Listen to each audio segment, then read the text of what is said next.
All right, everybody, welcome back to another episode of What Time Is It? I'm your host, Jeff Reese, joined by my co-host, Chuck Majorana, and joined today by, who the hell are you? I am Jake Bennett. Jake Bennett. Nice. Jake, give us a little, syllabus.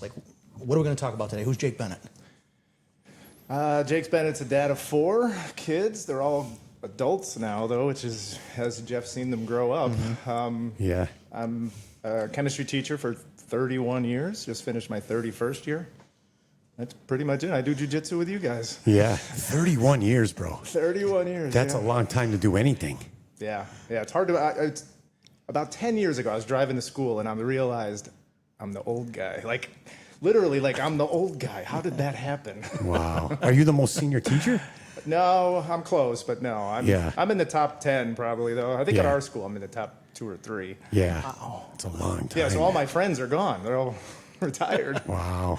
I'm with all the young people now. Yeah. Well, there's definitely more bullet points because obviously I'm familiar with you and I know we have a lot to talk about, wrestling and rugby and Penn State and all kinds of stuff that we have to talk about. But let's start with the path to becoming a teacher and specifically choosing the path of a chemistry teacher. Yeah, that was for a reason. Okay, so, let's hear it. I started in pre-med. I was going to go to medical school, and then I realized it's really hard for a poor kid, honestly, to go to medical school. I got to the 3rd year, and I'm like, I don't even know how I'm going to finish the 4th year. Never mind 3, 4, 5, 6 more. And so I switched to chemistry, and then I realized that's hard to get a job. And so then I started chemistry teaching, but specifically teaching because I'm not a normal teacher. I don't teach the general population. I think that's how I can last 31 years, and still enjoy it, honestly. So you teach AP and regular chemistry, okay. But it's still chemistry students. I don't teach the general population, the kids that can barely read and write. I don't. Right. That was kind of my question with that. Chemistry's not for everybody. No. Well, I don't know. I think it is. Chemistry's not for everybody, but jiu-jitsu is for everybody. Jiu-jitsu's for everybody. Yeah. I don't know that chemistry. Honestly, I think I can teach chemistry to anybody. Yeah. Because there's levels just like jiu-jitsu. So yes. It really is true. I always say if you can walk through my door, I can teach you chemistry. Yeah. But just like jiu-jitsu, I can only show you so much. Right. So, you have to do the work to get good at chemistry. Right. You're not, I can't, all right, so there's some kids that are going to learn chemistry without me. Right. They can come and they're going to go and they're going to do well no matter what. Yeah. But then there's the other ones that they're the ones that I kind of I want you to be in my class. And that's kind of what's changed since the pandemic, since 2020. I used to have a class of 37 in my regular chemistry class, 32, 28. Last year I had 5. This year I had 4. Wow. There's 4 people in your class? In my regular chem. Wow. My honors chem, I have 60 kids in those 2 classes, and I have usually around 25 in my AP. And what's that a product of? Is they just not putting in to take that class? Well, they know that I'm still holding their feet to the fire. I do homework. I don't compromise. All the things we talk about all the time. And so they don't want to deal with me, I think is what it is. And they know I'm not going to compromise. That's really what it is. I don't do shortcuts. Yeah. So. And I think that's the key to teaching anything. That you can't compromise. Can't compromise. There's a certain truth to education, no matter what the subject is. Yeah, and the truth is not interpretive. It's not, other than philosophy, right? Even that. But we need philosophy as well, right? But I mean, the truth of chemistry, the truth of physics, the truth of jiu-jitsu. It's not compromisable. No. It's just facts. No. It is what it is. Yeah, and I always say I'm gonna have a hurdle, and if you don't go over it, you're not making it. I have 4 kids not passed this year. I still, if you go under, you're not passing. Right. Yeah, that sounds familiar to my grading belt policy. Right. Very. Sorry, you've been here 10 years. You still can't tie a belt. I don't know what to tell you. Right. What are you worried about a belt for? You can't tie it anyway. Yeah. So do you think? Let's go back further than COVID then. Was it a slow, gradual change over 31 years, or do you think that was COVID was a bang? COVID was a bang. Okay. It was, and but to be fair, some kids excelled in that environment too. The ones that kind of had some skills. I mean, you're learning from a screen. Yeah. Right, and so you're not talking to me face to face. Some of them I didn't meet for 2 years because I had them in first year chem. They were virtual, and then they were virtual the next year, and so I I have a group of kids that I know their names. I don't even know what they look like. Wow. But that was a precipice. It really was. It was a big drop. I think mental health had a lot to do with it. That's really changed over the past, since the pandemic. But it was Gotten better, you're saying? No, I think it got a lot worse. I think it got a lot more. Because when we were isolated, I thought it got a little worse there for a second. Well, that's what I mean. That it kind of brought a focus to it. Right. It brought a focus to it. Okay, yeah. And you know what? It was an allowed excuse, finally. It was. Right. Yes. And so, fairly, really. I mean, the world fell apart. Sure. When you're 14, Yeah. right? So that's you it. can't see your friends. You can't go hang out with your girlfriend. You're not doing all the things a normal teen does. Right. But I think they definitely picked up skills. Like, I see some different skills from that, but I also see a lot of, no resilience. Yeah. It was okay to not be that good at this, and you're still doing okay. And so, Yeah. so that was a hard thing to break. But yeah, to answer your question, I taught in North Carolina for 7 years. So I noticed a huge jump in math skills between North Carolina and Pennsylvania. For the better or for the worse? Way better. Way better. Way Okay. better. Yeah. And then that has declined. Really? Yeah. And I think part of it is the testing. Because those teachers have to focus so much on what's on those tests. Yeah. That they don't, we used to just get to teach skills. Now you got to teach content.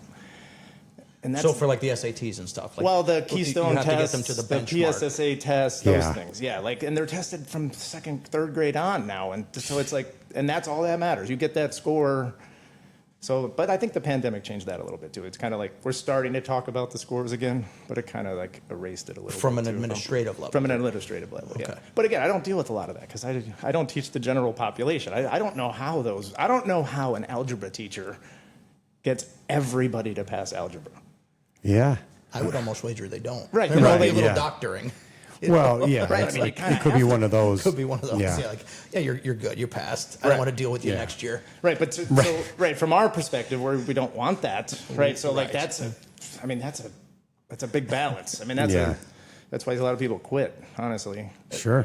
You mean Yeah. quit school in general? Could quit teaching, or quit teaching. I don't want to do this. Yeah. This is not what I planned to do. This is not what I wanted to do. I can't do what I want to do. I had the career path of being a teacher. And obviously, I'm a teacher now, but Yeah. I had a career path of being a teacher, and it got to the point of my student participation semester, and I was like, man, I don't want this. I don't want this. I hate these kids. Yeah. I really did. I remember going to my advisor and going, I hate these kids. Yeah, well, And he's like, you've come this far. I'm like, I don't care. I hate these kids. I'm not doing it. but again, I don't teach those kids. Right. That's what it is. It's really true. I couldn't make it through my career teaching biology like my buddy Brian does. Right, yeah. I mean, Yeah. he teaches everybody. Sometimes some of the kids in his class literally can barely read. So is chemistry not like a required course then? Right. It's an elective. It's an course. elective, yeah. Okay. Yeah. All right. So Although- they get a choice between chemistry or something else. Environmental science, like some of the other ones. Yeah. So the they're- ones that are in your class want to be there. for the most part. Yeah. That's for the pretty most part. cool. Yeah, it really is, and it's why I still enjoy it. I That think, makes 'cause it, it's- I was going to say that makes it enjoyable. That was the Yeah, exact word I was going to. Yeah, because I have taught those other courses. I taught a freshman non-honors physical science class. I've taught, when I came back from North Carolina to Pennsylvania, I taught at Pocono Mountain before they Okay. split. So they had 1,500 kids in a graduating class. That's how big that school That's a was. It big was school. insane. And I was teaching seniors that didn't sign up for a schedule. So here's the course you're Oh, taking. yeah. I had a kid staple his arm when we were doing an experiment once because he wanted to see if electricity would go through the staples. It was things like that. And I'm like, all right, it was one semester. If I had to do that for 30 years, I don't know if I Right, wouldn't yeah. have made it. No. Or they wouldn't have made it. No. Yeah, somebody would have. Yeah, somebody wouldn't have made it. Yeah, you'd be stapling your resignation to the To the forehead. Right. Yeah. Right. Literally. So, then the career path into teaching. So, did you get your degree in secondary education, or because you had the degree in chemistry, you were able to become the teacher through the I forget what that So education law is. I was kind of in between. I had no one advising me really. Even at Penn State, I was like, I'm such a moron sometimes that I don't seek help. And so they had a checklist of courses you're supposed to take. They gave you your freshman year, and I just never talked to my advisor. And I remember I was going to graduate, so I had done chemistry as a major and secondary as a major. So I had two majors. Two majors. I graduated with 155 credits or something ridiculous. That's I awesome. should have gotten my chemistry degree and then a master's in teaching had I talk to my advisor. But Right. then again, that would have been that getting a loan again after 4 years. So it would have been, so it worked out. Yeah. But I had a double major, chemistry and a secondary ed. From Penn State. From Penn State. And Yeah. did you went to main campus? Yeah. Did you go locally first or right to I main? did. I went to Penn State Scranton. Yeah, so did first. I. Yep. Yep. Yeah, it's crazy. Like, you see what I mean about all the parents? so it's nuts. what A lot of year were you parallels done on high school? crossovers. I got out of high school in 92. Okay, so I was 88. So I was Okay, so you were a couple 4 years. yeah. A couple years ahead. Yeah, I did the same thing. I went to Worthington for a couple years. It should have been 2 years. However, when I saw that ping pong table there, remember the ping pong I do tables remember in the the ping game room? pong table. Yep. Well, your boy grew up playing ping pong, right? We had a ping pong table in my house as a kid. All my buddies played, and we got pretty competitive with it. And then when I realized that there were these ping pong tournaments at lunchtime at Scranton, Worthington, Penn State, the problem was I got wrapped into it. And then guess what? All the classes I was supposed to go in the afternoon, I was still playing ping pong. So I had a semester where I had to withdraw because I literally wasn't going to any of my afternoon classes. So I had two choices: either take the 0 and then let that affect my college record and my GPA and all that stuff, Right. or they have what they call, you could withdraw from the semester. Basically, I wasted my parents' money, but they didn't hold the zeros against me, and I was able to withdraw from those classes and retake them. So I was at Worthington maybe an extra semester longer. So all my buddies that graduated around me that went to main campus, I was like a semester behind them. Right. Because of ping pong. Yeah, because ping of pong. table And you tennis. became world champ, though, right? You were world But champ I'll in tell you what, 1994. I was not world champ. But I'll tell you this. I will tell you that this is how good I was. There was an Asian dude. His name was Chang, right? I don't know his last name. They called him Chang. I don't even know if that was his name. This dude didn't talk to nobody. All he did was walk around campus with his ping pong paddle in his hand. In a case, bro. Like, I came from the wooden paddles in my dad's basement. You know what I'm saying? Personalized. This thing was, it was this thick, and it was in a zippered case. And Chang just walked in, and it was time. It was time to go. And he killed everybody. I mean, I think this kid was from, like, probably China or Japan. Right. Like, he was not American. Right. And I think that, like, he was probably playing this since he could walk. And he was mopping everybody. So I thought I was good until you went up against guys like that. Now, I will say, in a game to 21, I got up to 17 points on Chang. Nice. And when I tell you he was smoking dudes 21-0, 11-0, because there was like a whitewash component and stuff like that. If you got to 11-0, the game's over. Yep. So to get to 17 points, I considered like pretty good. But it cost me a semester. So. But it cost you some. Some things are worth it. Right, yeah. So similar, I started playing rugby at Penn State because of ping pong. No way. So that's kind of weird. Yeah, it is. I was going to say Wait, that's how? a big jump. So I gotta hear this. Where I was living, 2 houses down was football players lived there, and they Okay. had a ping pong table in their apartment. We played beer pong, which beer pong now is throw the. Yeah. We played ping pong. No way. You had to keep your cup in front of you. There was a pitcher off to the side. If you could make it in their cup, you automatically win the game. That's awesome. If you knock your cup over, you got to drink the pitcher that's off to the side. Oh, boy. So, but I mean, I'm talking 4 or 5 football players lived there. 8 more would come, and then I lived man. 2 doors down. So Yeah. it was great. Sure. So I met wrestlers that way. That's how I ended up. I ended up going to the wrestling practices with these guys. They were walk-ons on the wrestling team. So That's I used to go awesome. practice wrestling with them. It's kind of where I really learned how to wrestle. That's high-level wrestling at Penn State. Right, and these guys were walk-ons, so they weren't starters, but still, I got to wrestle make the with, team right, at Penn State. They used to travel with the team, so these guys were really good. Like, I couldn't compete with them. I was their grappling dummy. Sure. But You're still learning. Right, I mean, I was still learning. You learn a ton that way. So we're playing ping pong, and a guy walked in with a rugby jacket on. And I'm like, what's that? I want to do that. Like, Why, because the jacket was cool? No, because rugby, you That's get what I to would have done. smash into people. Like, that's a cool jacket. I want to Yeah. get into that. They were all the same. It said Penn State and then the team on the bottom. I don't know if you remember those. Yep. So it was Yes. like Penn State rugby. I was like, Right. all right, well, how do I do that? And he's like, honestly, we have an open tryout next Tuesday. It was like perfect timing. No way. And I went and I made it. It's almost like meant to be. Yeah, so then I ended up playing rugby there, and we have an A, a B, a C, a D, and an E team there. There was 5 levels, and so A and B traveled together, B and C, or C and D traveled together, and then E kind of stayed home. You had to learn to make the teams. So I started on the E team. I was a pretty fast, athletic, and psycho, and so you get pretty good at rugby with those traits. Of course. And so I went to D, and then I went to C, and I spent like a year at the C team, which was actually great because you were the A team against Bloomsburg and Lock Haven, right? And so we got to go play those schools, and then I moved up to the B team, which wasn't as good because now I'm the JV of the varsity team, and so they would go kill Pitt, and then we would just slaughter their B team. Like we were really good.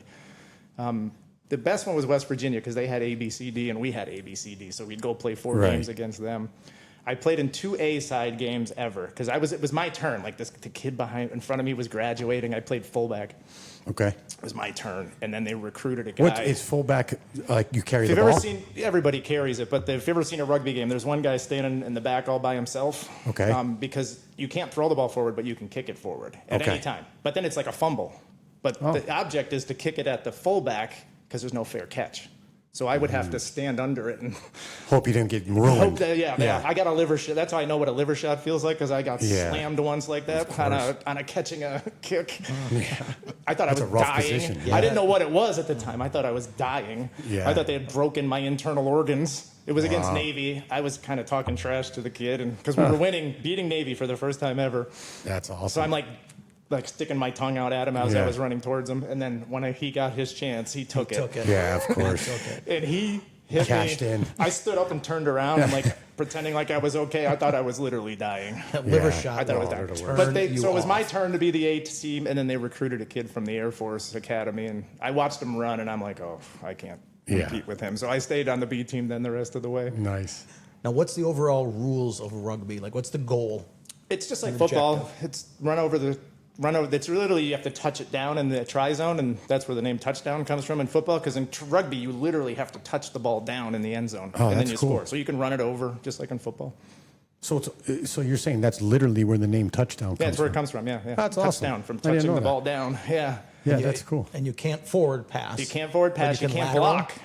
So if you're the runner, you're first. So So you're running. Like my goal when I got the ball was to put my head through the person's chest. Like you didn't try to avoid them. No. Because there's no block. Because that's blocking. I can hit him and then pass. Oh, so you become the blocker in transition.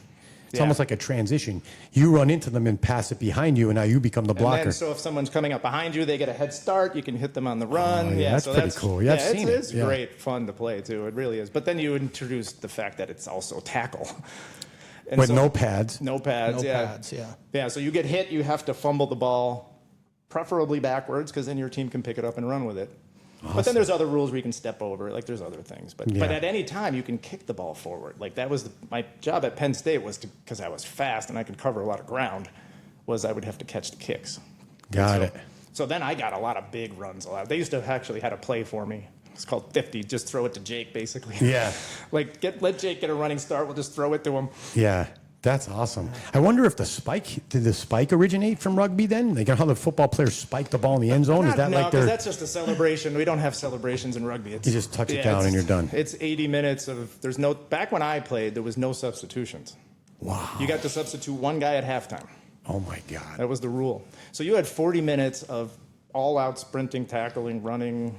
Yeah, it was great. Actually. So what if there's an injury that occurs? Can you substitute on an injury? Back in the day, they don't stop the game. Or you're down a player. You're down on the ground. Wow. The trainers come out while the game's going on the field. Like it's insane. Like guys will have a broken arm and the trainers are out on the field. You're still playing. But then you would have to ask the other team for permission. It's like that was a gentlemanly thing they usually said. I mean, they always said yes, but that was the rule. You had to ask the other team to sub. Oh my God. Maybe they just like roll you off the field, like just. Yeah. You know what I mean? It's like open mat at bad company. You know what I mean? You just roll you off the mat and keep going. No, just kidding. Yeah, I got knocked out. I got knocked unconscious once. I got hit in the head with a cheekbone, and I literally I'm laying on. All I remember is opening my eyes, and because they don't come out, no, they don't stop. So I open my eyes, and everybody's down the other side of the field, and I'm like, all right, why is the sky yellow? Why am I laying here? And I was like, oh, and I get up and I ran down. I scored in the game, didn't remember. Yeah. They blew the whistle. I thought it was halftime. The game was over. That's great. Forgot a whole half. Yeah, I forgot a whole half, and I scored in it. That's great. So you finish up schooling at Penn State, and I know the story because I know you, but you now head down to North Carolina, right? Yeah. Yeah. So you were telling me this story when we went to see the serial killer.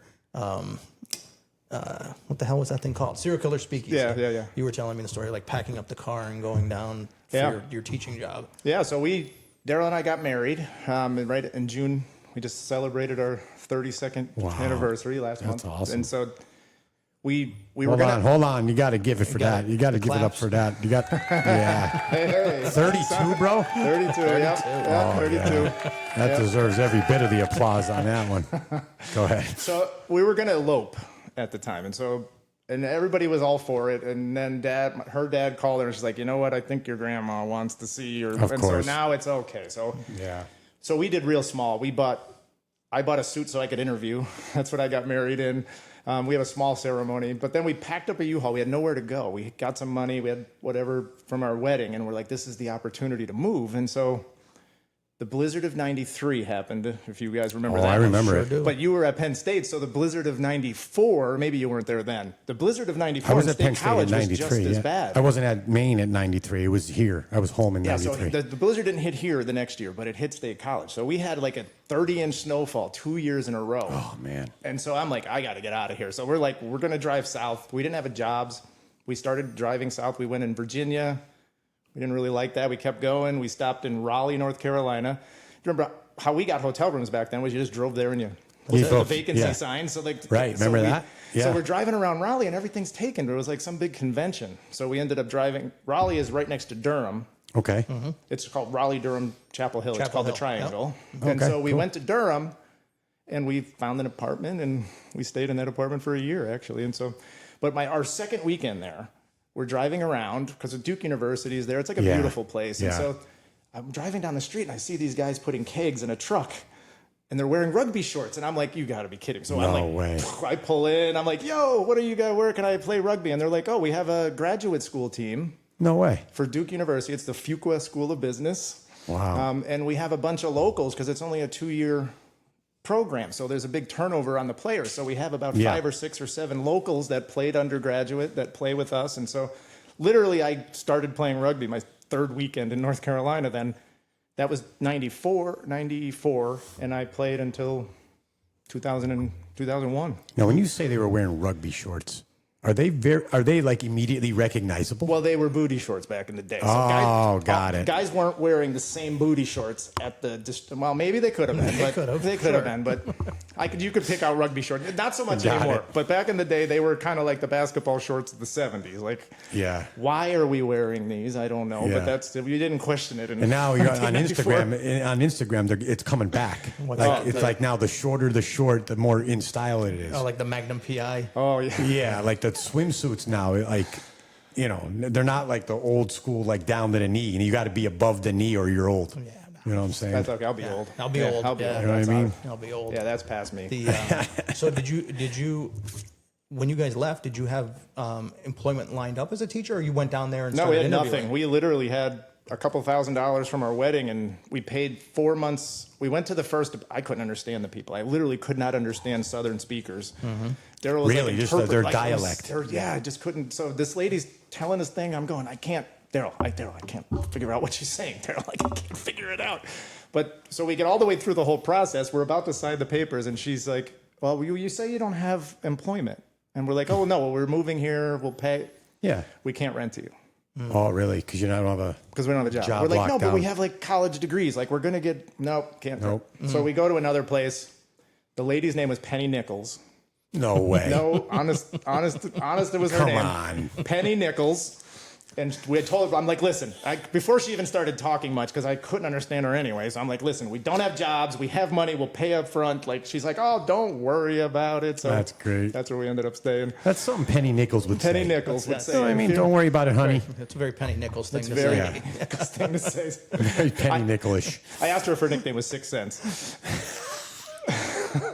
That'd be great. That'd be great. Yeah. That's what I would have called her. So then I didn't teach for a year down there because it was like the That's what I school was year gonna had ask. How long started. did it take? Right. I could have got a job probably teaching right away, but I didn't Yeah. want to end up in East Durham. It kind of worked out because there's some rough places down there. And so Yeah. I worked as a Kelly temporary for a year, actually. I worked in a prison for No about way. 3 months. They were transitioning from a men's prison to a women's prison, so I wanted to get the heck out of there before the women's prison started. So I did like just a bunch of odd jobs. I worked as a chemist for a little while in a chemistry lab. What was your fascination with? Was it an immediate fascination when you were in school with chemistry? Yeah, pretty much. I'm really good at math. Okay. And so it was like I didn't want to teach math. I really enjoyed chemistry. It was like the next level of math to me, and kind of in my head. Really? Because it's math, but then other stuff. It's not Yeah. just math, like. Yeah. So I can teach math, but I teach because I really teach math. That's chemistry's math. That's why Interesting. people that struggle at chemistry, it's because of their math skills generally. Oh, okay. Yeah. That's me. I want to talk to my son. Yeah. Is he good at math? I'm not good at chemistry. No, I mean, listen, he got it up to a B, but for him. It's But hard. yeah, and then maybe I'll send him to you if, Sure. if that B starts to slide. First of all, it should be an A. Yeah. That's the way. That's the I way agree. that's the way we roll down here. I agree. But Says the guy who withdrew from ping pong. hey, listen. It should be Everybody an A. makes mistakes. Oh, God. All I know is when you take the withdrawal off the record, Dean's List at Penn State from then on. But everybody makes mistakes. Learned your lesson. Yeah. So rugby as well. I mean, I had a whole career before jiu-jitsu, essentially. Right. Athletic. Yeah. It's 10 or 12 games in the fall. It's Penn State. It was our fall semester was our qualifier for the national tournament. Yeah. And then the spring was our league, and then the national tournament. And then the summer it's a different game. In the summers, you play sevens. There's only 7 guys on the field. Okay. It's 7-minute halves. It's an all-out sprint for 14 minutes. You play 7 games a day. It's like That's cool. much different. But yeah, so I've played in hundreds of rugby games That's awesome. from 90 till 2001, so 11 years. How did how did the athletics of rugby transfer over to jiu-jitsu? I don't know if rugby did. More wrestling, I would say. Wrestling, Of course. for sure, Yeah. I mean, you know what it did? I don't mind sticking my face in things. Right. Yeah. I just cut my lip on Wednesday because of it. Yeah. Yeah, so the contact of the Yeah. the sport and the closeness and the grapple so it's distance, not- it translated over from rugby because you're on the pile and I'm used to you're, collisions. you're running through. We're people. doing collisions from Yeah, only this of far course. away. So Right. like I'm getting a 40-yard head start and running into Yeah. So and no weight classes too, because rugby course. you're tackling everybody. Yeah. It's not and everybody's running at you, and they're It's not like football. Yeah. Yeah, you don't get to choose who tackles you. Right. Right. What was the wrestling path then? Like, did you start Pee Wee wrestling? Wrestling a little later in middle school, high school? I started wrestling, like my first wrestling match ever was, you might remember this, you went to Neil Armstrong, Yes. correct? So my first wrestling match was first grade at North Scranton Intermediate School because the gym teacher used to run it. Yes. I think his name was Mr. Ahern. I Yep, wanna Mr. say. Ahern. Yep, Pat Ahern. So, Yeah. so My family and his family were very close oh, well, there you friends, go. yeah. So that's what got me started Yeah. in it. But my friends did it, and it was, to me, I was a baseball player. So like baseball to me was my sport. So that's what I was most interested in. So wrestling I didn't really pick up wrestling again until college. I mean, my friends all did it. I did it a little bit, but I was like, high school for me was a little, I had a big chip on my shoulder, and I didn't like to participate in things. Team sports. Like it wasn't team Yeah. sports. For me, it wasn't the thing. Like it was, I'm not a prestige guy. So I was like, I know I can do this. I'm not interested in it. And I should have. I didn't have someone saying you should be doing this. Yeah. So I just did what my friends were doing. And No, that's what got me interested in wrestling because it's individualized. Right. It's your failures are your failures. There's nobody to blame. I can't blame the nose tackle. I can't Right. blame the guard. I can't blame the pitcher. There's nobody to blame. Yeah. Your accomplishments are mostly your accomplishments, right? You need wrestling course, partners. yeah. You need your coaches. You need this, but there's nobody to blame for a loss, and there's nobody who can take away your victory from you. Yep.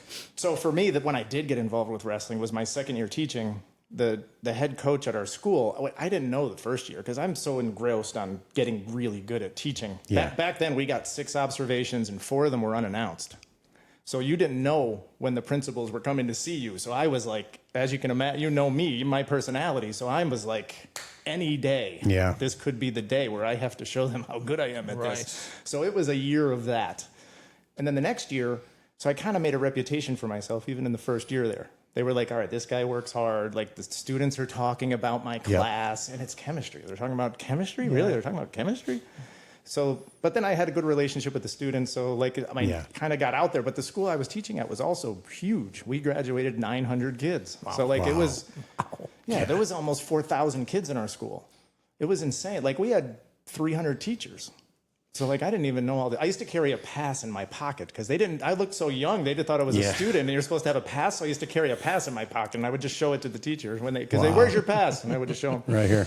Like it's right not here. worth Calm arguing. Down. Calm down.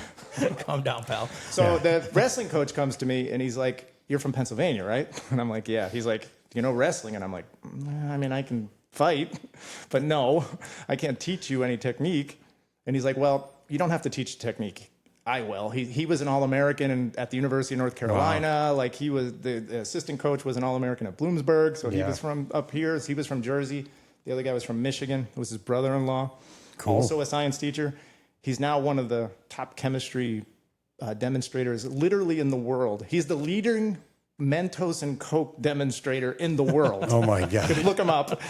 That's awesome. His nickname's Tommy Technetium, which is an element.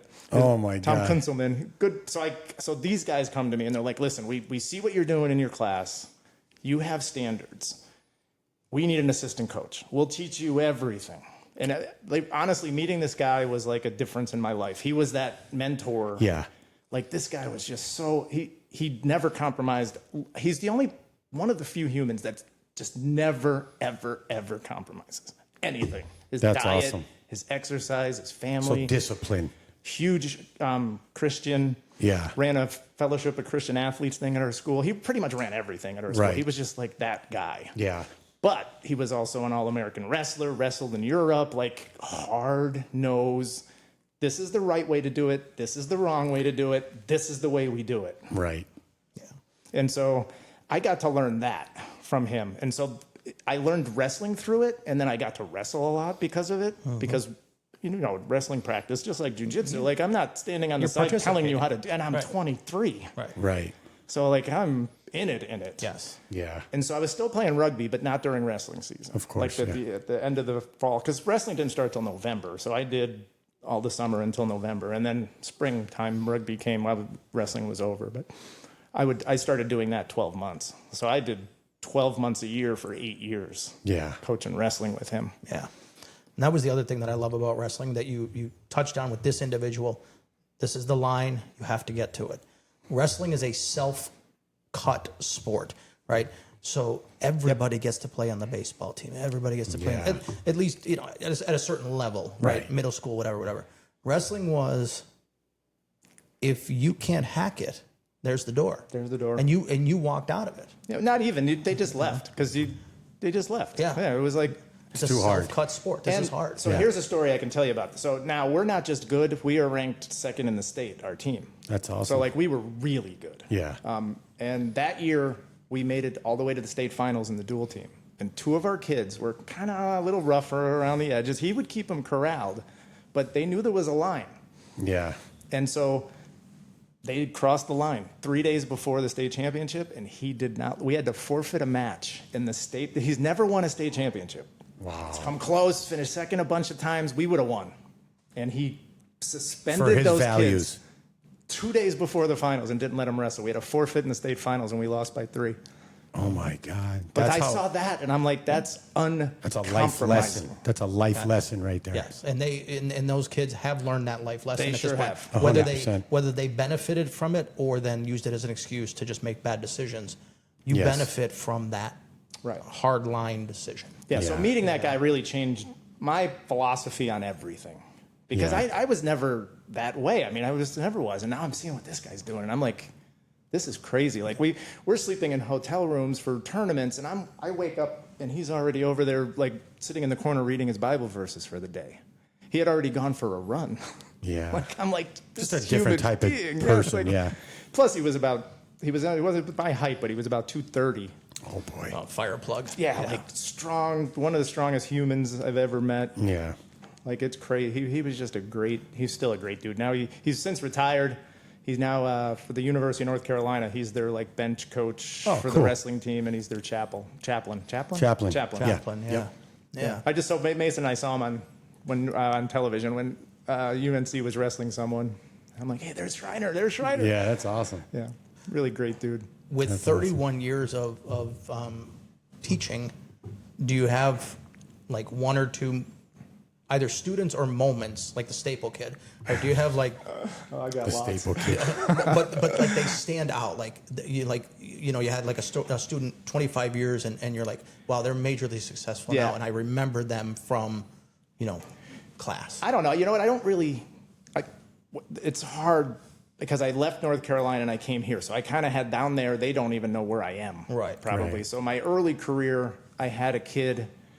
He came into my class early in the year, and I thought he was not supposed to be there because he was 10. Wow. Carrying a trombone. I'm like, what is that? I think you're lost. I can picture this Yeah, guy on my that's brain. right to it. And this wasn't my first year. This was like in my 5th or 6th. So by Like then, this I'm like, kind? dude, Like, that was exactly like that. So then he would stand it up in the corner. It would fall. I'm like, dude, Yeah. just lay it down. But so he was this just brilliant savant kid. Like Yeah. he's a memorable one. His name is Robin Kramer. Robin Kramer, if you're out there somewhere. Yeah. So I couldn't wait till the end of the year. We had this end of course test in North Carolina that you had to pass. The students had to pass it. Traditionally, chemistry teachers would get around a 65% pass rate. Right. I had a 100% pass rate Wow. 4 years in a row. Wow. Heading into this kid. So I'm like, all right, I want everybody to take, obviously, the end of course exam because everybody passes, but this kid's going to he could get a perfect score. yeah. So I'm like, oh, he can get, I've never had someone get a perfect score because you get like some award if you get a perfect score. Yeah. So it's towards the end of the year, getting close to the end, and he comes up to me and he says, Mr. Ben, I'm going to miss your final. And I'm like, no. No, You can't. No, you're not. He's like, yeah, I have to miss. I'm like, why? He said, my brother's graduating from Harvard. His brother was 14. Oh, my God. Graduating from Harvard. So you meet people like that. So I've met some people like that. I had a couple at Dunmore too, just that you think and are good at something, and then you meet someone levels. like that. There's levels. There's levels to things. And so I have no idea what that kid's doing now. He could be a super criminal. He could be a super genius somewhere. I have no idea. Yeah, he could be a super villain. I have no idea. I find that out in everything. There's levels. Yeah. Everything. There's True. levels in jiu-jitsu. Then there's levels in teaching jiu-jitsu. And then there's levels in like pickleball. Rugby. You know what I mean? I have some memorable Right. kids in rugby, because everybody's athletic in rugby and everybody's course. tough. You don't play that. Just like jiu-jitsu, you don't last if you're not able to kind of deal with the mental part of it. Mm-hmm. But then you'd see some outliers. Yeah. Sergeant Storm. We had this kid, Sergeant Storm. He was 6'5". He Oh, used to boy. play on Penn State's football team, got kicked off for fighting, like an attitude kind of dude. I mean, I never saw a person that big run that fast up. There's just Well, outliers. it's like Jordan Mailata. Of course. Yeah, He never came played. from rugby. He came from rugby. Came from yeah. rugby. Yep. Gigantic. Gigantic. Just fast. Yeah. Yeah. Those he's- Those outliers. Aggravating. Outliers. Last year, aggravating. Let's add Yeah. aggravating to the list. yeah. Hopefully healed. Hopefully healed. Hopefully, yeah. Hopefully. He did not have the best year last year. No, well. I screamed at him through the television a lot. He felt But- it. He felt it. He felt it. Yeah. But just, I mean, think about that as far as like levels, right? Just think of the worst guy in the NFL. The worst. I don't know who it is, but just think of that guy. He's the worst guy. He makes league minimum. He's in the NFL, bro. Like he is in the 0.05%. He's the best kid to ever come out of his high school. Of athletes in the world. Yep. And you think he stinks. Yeah. Because Oh, no, I don't. because of I the, get it.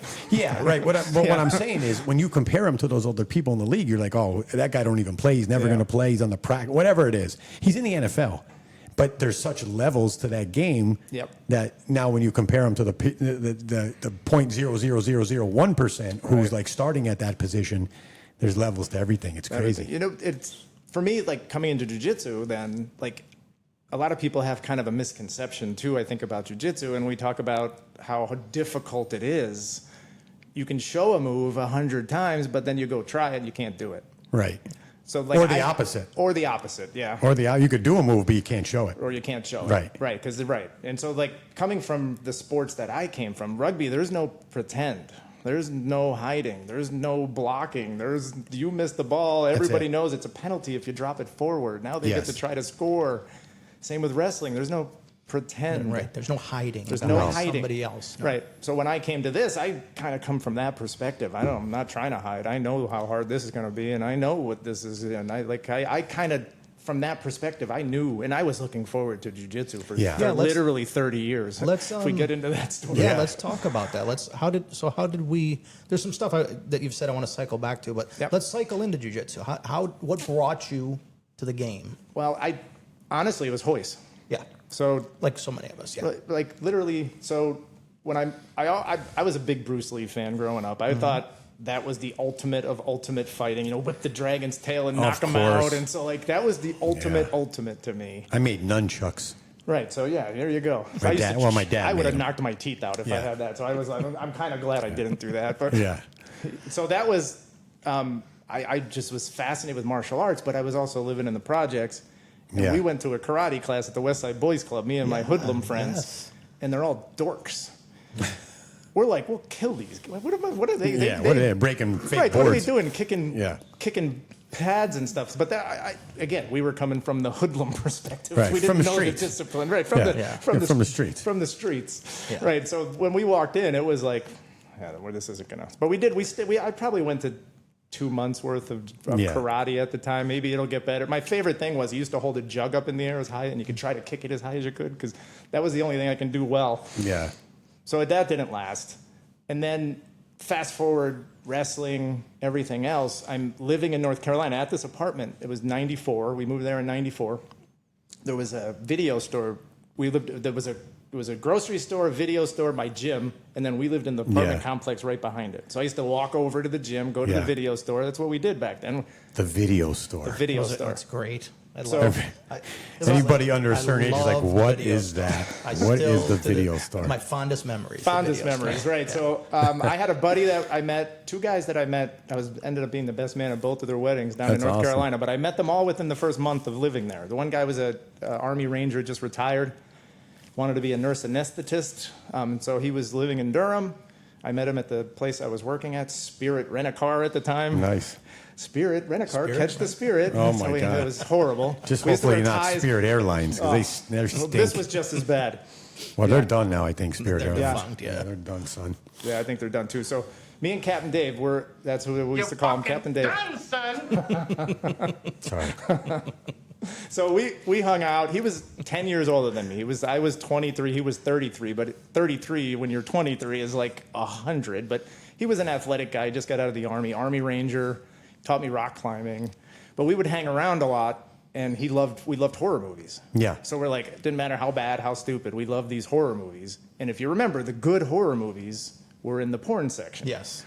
Yep. So you had to go through the saloon doors or the beads. Yep. Yeah, the beads or whatever that was. Right, so me and Captain Dave are going into the porn section together. Yeah. Right, and so... In the back, you had to go. So... was it like 18 and over in that room or something like that? 18 and over. Blockbuster didn't have one of those, so if you only went there, they didn't have the back room. No, they didn't have the good horror movies. They did not. Like Faces of Death 10, we were probably going to rent or something, Faces right? of Death, yes. Yeah, so... Yeah, I remember those. Yeah, they're crazy. So dumb now if you watched it probably. Yes. Yeah. So I see this thing, no holds barred, no rules. Yep.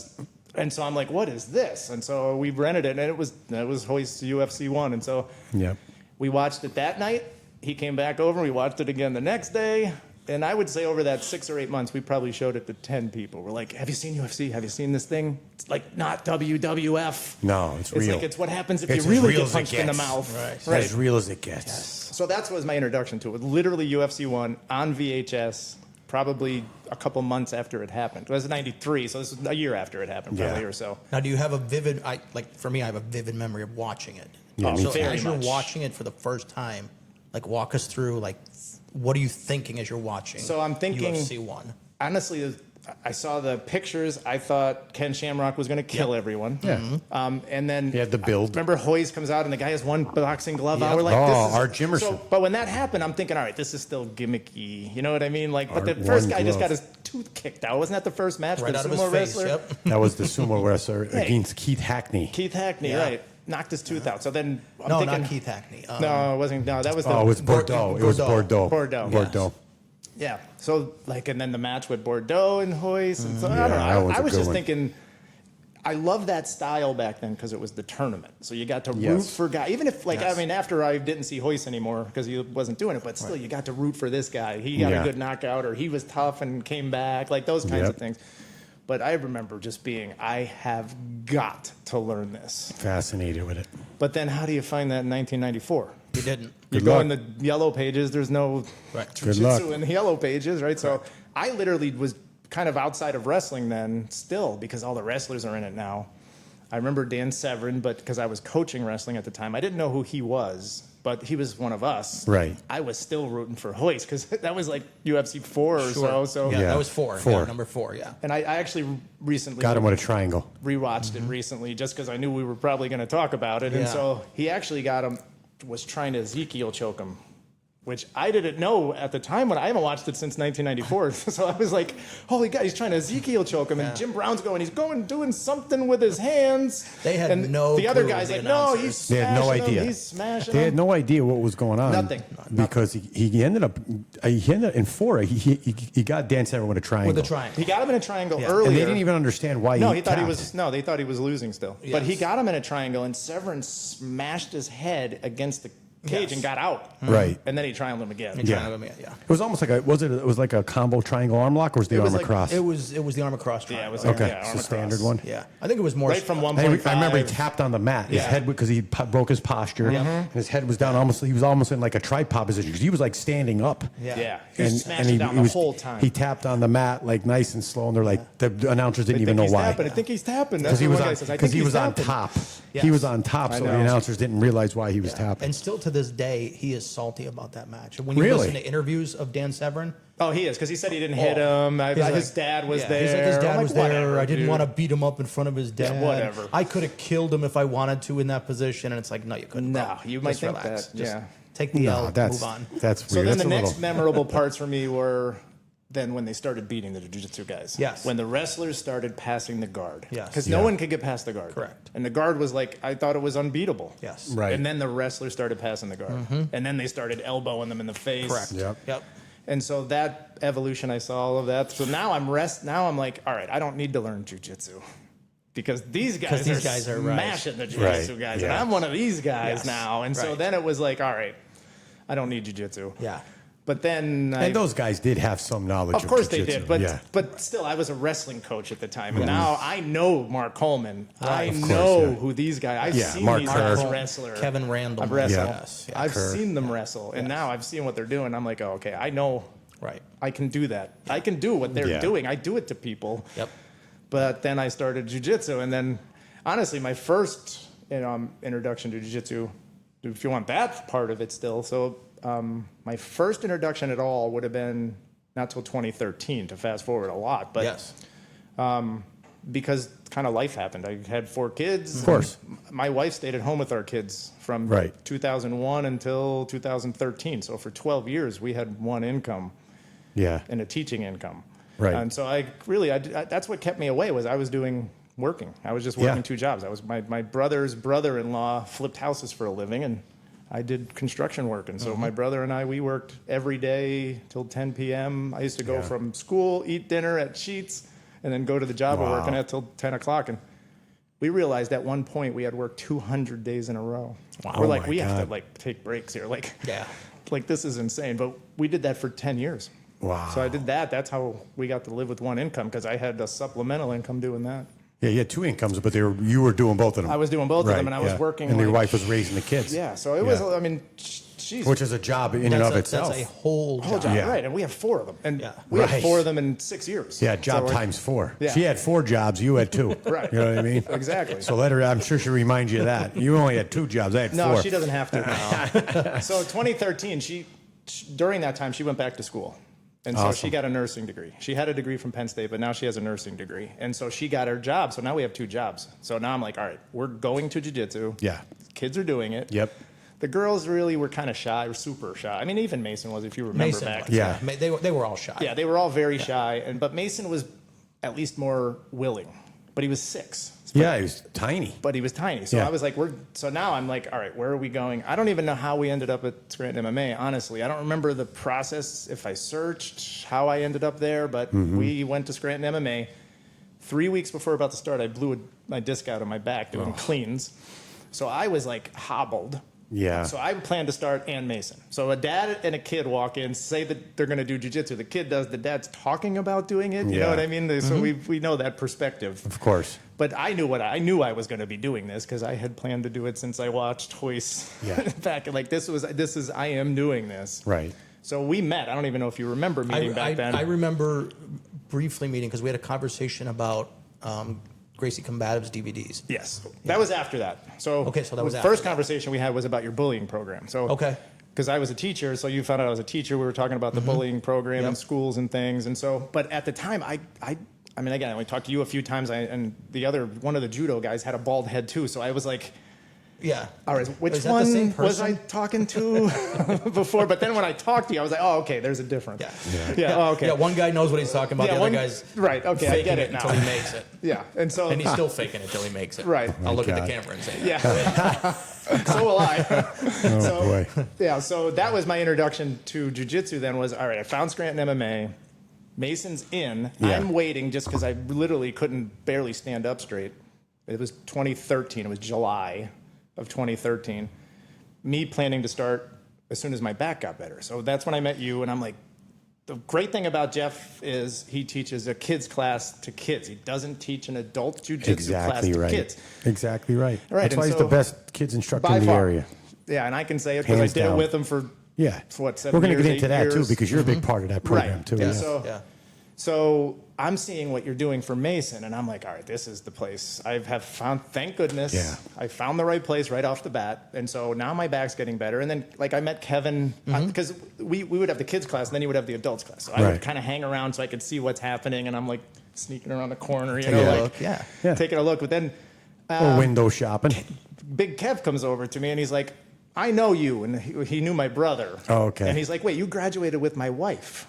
And I'm like, oh, I did. So, yeah. So I'm like, so now that I have a little connection. So now every time Kev goes by, I'm talking to Kev. Of course. So I'm like, oh, I can't help outgoing guy. Yeah. He literally knows Everybody. everybody. He really does. Yeah, and he really does. Everything about everybody. He really does. I can call him right now and be like, Kev, I ran into this guy at Sheets, and this is his name.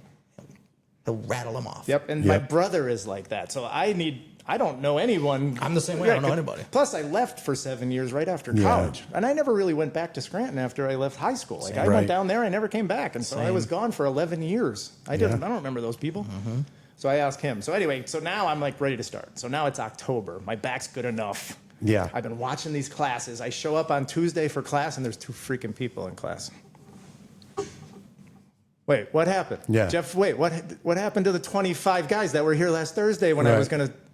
So it's me and another guy that doesn't have a gi, and a guy with a gi that's a white belt. Are these guys still around? Oh, I have no idea. Oh, so they're not still around. Well, I have no idea if they are. Because that was at Scranton MMA. No, I'm saying with us. No, what happened They're not was, with us. No, you guys left. Yeah, I It know. was when you guys split, but I didn't know. I was standing in the stands. There's 25 people. I literally, my first day of class literally on like a Thursday. Your last. Yeah, so I was going to say, like, literally on like a Thursday or a Friday. There's 25 people. Watch the class. There's 25 I people. show up on Monday. Show up on Monday. There's 3. And there's a new instructor who I've Yep. never seen before. And I'm like, all right, what happened? And I'm like, to the other guy, I'm like, because his kid was in the kids' classes with me. So I don't even remember what his name was.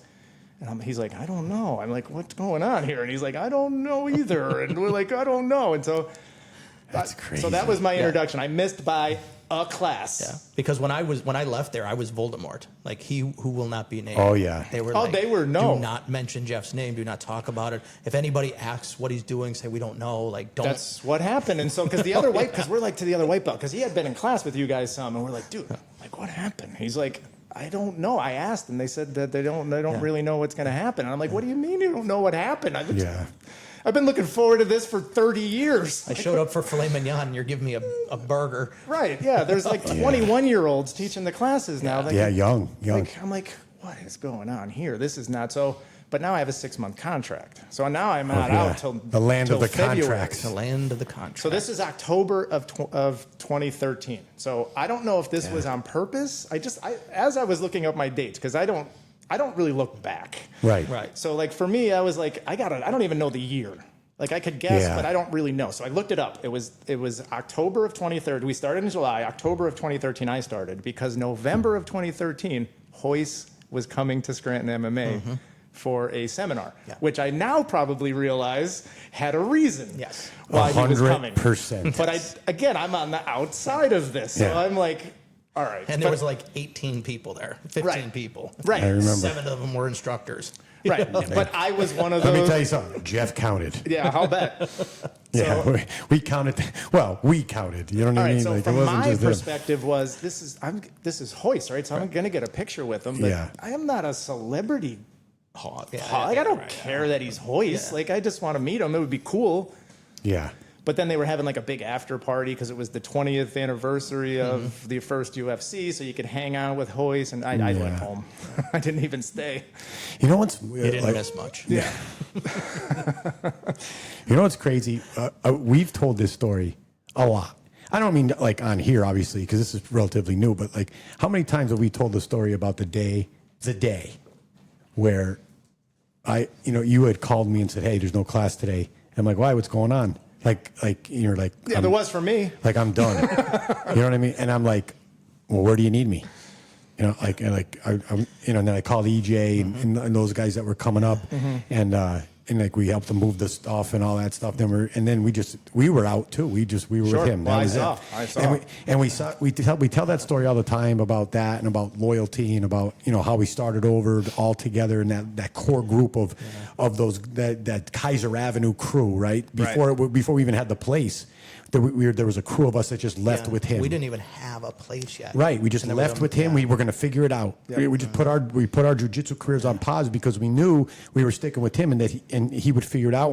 And people helped him figure it out. And he already had a small student base wherever he was going to land. Now, the crazy part about that story, we've told that story so many times, but now we're getting the perspective of the people that him that were left behind. I never even thought of that. So it was bad. I never even thought of that, of like, where are the people that are used to learning from him that didn't know and didn't leave immediately that are standing there? I'm like, that's an interesting perspective that you have. Right. And so, again, but I also have rugby and wrestling, so I see what they're showing. And I'm like, dude, like, I can beat you right there. You're not getting that on me right now. Right. And so I'm like, all right, what's going on here? And then the kids class went from what Jeff was doing to an adult class being taught to kids, which doesn't work. And so I'm like, this is falling apart rapidly. Like, it was within, and again, I'm a white belt. What do I know?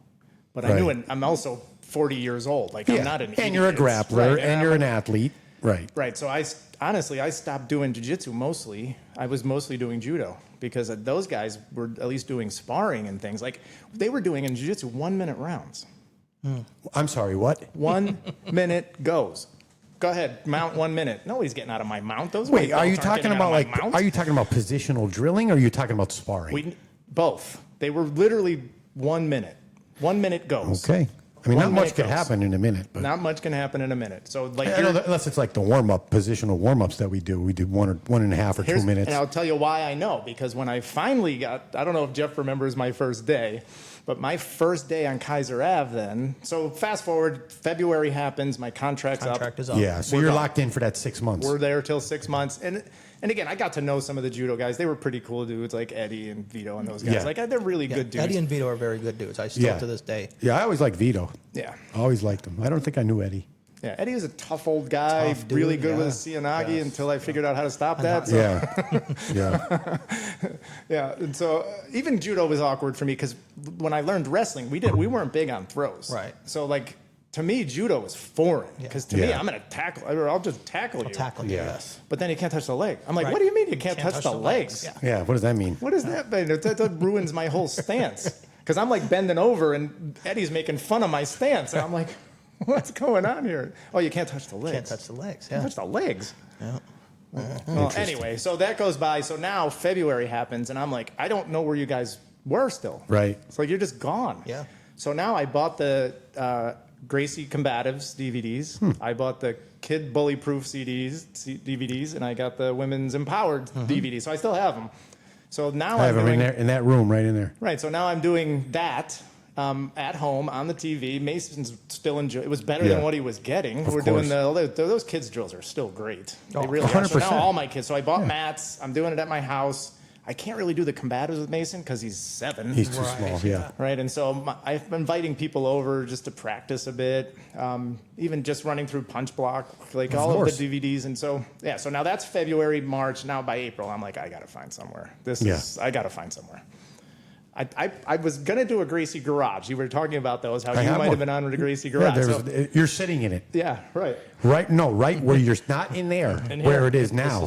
This used to be the Gracie Garage. Like you're sitting in the middle of where the mat was, literally in the middle. Yeah, awesome. Because if you remember, this was the back of the steps. This was the back, yes. And the TV was there, and the mats were right here. It's crazy. I don't know if we mentioned this yet or not, but this was like this entire area that we're sitting in right now was a fight gym. And, you know, I remember the pictures. I trained off the DVDs for a while, but then when I start going with him and we get involved in organized jiu-jitsu, we would still train here like a couple days a week to the point where I'm training with him, training with Tyler, training with there has been, listen to this, there has been a Jeff Reese seminar where you're sitting right now. Nice. I'm not kidding. He came here. There was 12 of us. 12 of you, yeah. They were basically all troopers that I worked with, and they were not training at the gym. They were a little apprehensive of joining jiu-jitsu, but they would come here and train with me. Right. And you know, I'm like, hey, how about if I get my instructor to come and do basically a private lesson or seminar at my basement? Would you come to that? And they're like, absolutely. And we had like 12, 15. We were able to have like 12, 15 people. I had about 360 square feet of mat. Right. We made it work. Sure. He's done a seminar here, and like with Kevin, like as is Uke, like him. And Tyler has done a seminar here. Nice. Like, which is crazy. Like literally where we're sitting right now used to be a gigantic fight gym. All this, there was none of these walls were here. Everything was here. I remember the pictures. And he actually did a seminar here. Yeah, maybe more than one. Because I remember he did a wrestling one. There was more than one. There was a wrestling one for sure. Yeah. Because I remember like cradling the baby and all that stuff. I remember we were doing it right here. And then there was you might have done like 3. And I know Tyler did one here. Yeah, I know I did a couple because it ruffled people's feathers at Scranton MMA that I was coming down here. They thought I was, why? I don't know. It's my house. Right. I don't know what they thought. They're idiots. That's what they thought. But it was ruffling feathers like, oh, Jeff's going to open his own gym, and this and. You're saying you were coming here before the split? We were still at Scranton MMA. Yeah, I think you're right. Yeah. Yeah, and because I got called out on it, and I was like, don't ever tell me how to make my money. Yeah, that's true. You don't fuck with a man's money, right? And don't ever tell me how to make money. That's a private lesson. I'm not going anywhere. And it's a private lesson where you're not. Chuck's a student here. Well, all of those guys should be students here. So you're robbing money from the business. But they weren't going to join that place. That's the whole purpose I brought you here. Exactly. Yes, but that's not how those people thought. No logic. Not to mention, you're not using their electricity. You're not using their bathrooms. You're not using their mat. That's not how you were using my stuff. Right. That's not how those individuals thought. That's crazy. I was stealing money from the business because that's crazy. That was 10 people that should be signed up. And you know what's crazy? Because I'm coming here, they're not going to sign up there. No, that's not the reason. They're not going to sign up. That's weird that I never heard it from the other end of things. Yeah. Because I have that relation on the back end through Melissa, but nobody ever expressed disgust at me inviting you here. That's weird. Yeah, because that's not their style. Yeah, I don't know. That's interesting. Yeah, I didn't know. Yeah, that's crazy. Whatever. Forget them guys. Yeah. I almost have dropped another F-bomb. I only limit myself to one on the podcast. Yeah, he gets one an episode. I used it already. The one in the sound effect doesn't count because that's not us saying it. That's Dave Chappelle. So now it's like April of 2014, and I send you a message. So that's the message. I'm like, I sent a big, long message. I don't know if you remember me. Me and Mason were at, and you lied and said you did, which is nice of you. And then he's got a good memory. I was I know you do, but I wasn't that memorable. I was like literally not training. I was the dad talking on the side. You know what I mean? Like, okay, you're going to train. Attention. Yeah. So I'm like, I got to find out where you are. And you're like, I'm on Kaiser Ave. Like, just come down. I remembered, we love Henner and Huron. Like, I've been doing, like, that's all I've seen in jiu-jitsu now for a couple of months. And so my first day was, I waited till the school year was out. So it was like beginning of June. It was summer. I only went to noon classes at first. And you had just had the fire. Okay, yep. So you were in and out. Yes. So it was Tyler was teaching when you weren't there. But there was still like those noon classes. I think you might even have been at some of those classes back in the day. And Lou Agostini. Smitty, and Big Rick. Yep. But the first day. So Pretty Rick. I don't remember Pretty Rick being there during the day, but he might have been later on, not in the beginning. Yeah, maybe. I think he used to work, doing his thing during the day. He might have went to like the evening classes. Yeah, because the evening classes back then for sure. So that was my beginning. So now I'm not sparring because I've been gone from there for 3 months, but sparring was a minute go. Like that wasn't so. That was warm up. That was warm up, right? So I met Big Rick at Scranton MMA. So I knew him, kind of, not really knew him, but I kind of knew who he was. And then he was there. So he was my partner. He's like, cool, dude. I'm glad you're here. Yeah. So it was great. End of the class, Jeff says, all right, I want to do a couple rounds. You probably wanted to see if I could make it through a round. I mean, who knows? But everybody had to go except Smitty. So now it's me and Smitty. You were on the mat. I don't even know if you remember my first sparring match. No, I do not. Right, I figured. No, I and do so not. here's what happened. 10-minute go. I don't know the difference. Yeah, remember we were doing the 10s. 10-minute round. We You were set at the 10s. clock. There's no time countdown. I don't know what you set it to. There's no time. So now I'm thinking minute goes. Right. So me and Smitty start, and I'm trying to kill him. He had just gotten his purple belt, I think maybe the month before. Okay. And that was in 2014 then. Yeah, 2014. That's when we got our So purple I'm belts. trying to kill him, but I mean, obviously I don't know anything, but I can wrestle, so I'm doing all right. And you were bigger than him. I was bigger than him. At the time, At yeah. the time, I was ridiculously strong, too. And he was a smaller guy at the time. Right. Yeah. So I got to the point where I got to pin him. I remember we were in half guard and I had double unders because I could wrestle. So I'm in that wrestling position. I have him locked. Almost like a body lock. But I don't know how long has gone by and I don't know how much is left. And so I'm like depleting. And I think Jeff saw the look on my face and he says to me, "You done?" And I go, "I think so." And so you said, "All right, time." And I stood up and the bell went off. Oh, man. I was 10 seconds away from a complete 10-minute round. and I regretted that for 5 years. I went over and sat on the bench, and I'm like, I cannot believe I just quit 10 seconds before the bell rang. Like, what kind of impression is this? I just quit on my first day. But anyway, so that was my beginning. So that was right, 10 minutes when you're not used to 3 minutes and plus you don't know how much time there is, and I'm trying to show him I can actually grapple. Yeah. So that was my first day. I'll tell you what, that's a different level of sparring. 10-minute rounds, and I'm telling you, how long was it the norm? That was normal. That was the normal. That was my normal for the That first was 2 years. normal for us, and we did it for years. I remember when it changed was open mats on Saturdays were still 10 minutes. Yeah. Because I would go 10 minutes with Tyler, 10 minutes with him, 10 minutes with Big Kev, 10 minutes with Big Dave. And then, then the day's over. Yeah, right. So you do 4 matches 4 or in 40 5 minutes. Right. Yep. Tyler was getting, he's like, all right, I didn't get to go with you and you and you because more people started coming to open mats. He's like, no, I want to go with all these guys. Kev's like, no, we have to do 10 minutes.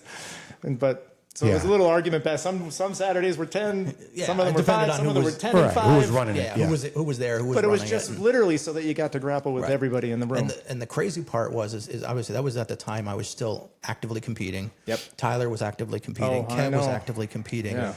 So many guys were still actively competing. Now we're all 50 plus. Right. We're not actively competing. But at that time, the whole premise of the 10-minute round was you needed to be able to roll a 10-minute round at a 5-minute round pace. That was the premise. And we did.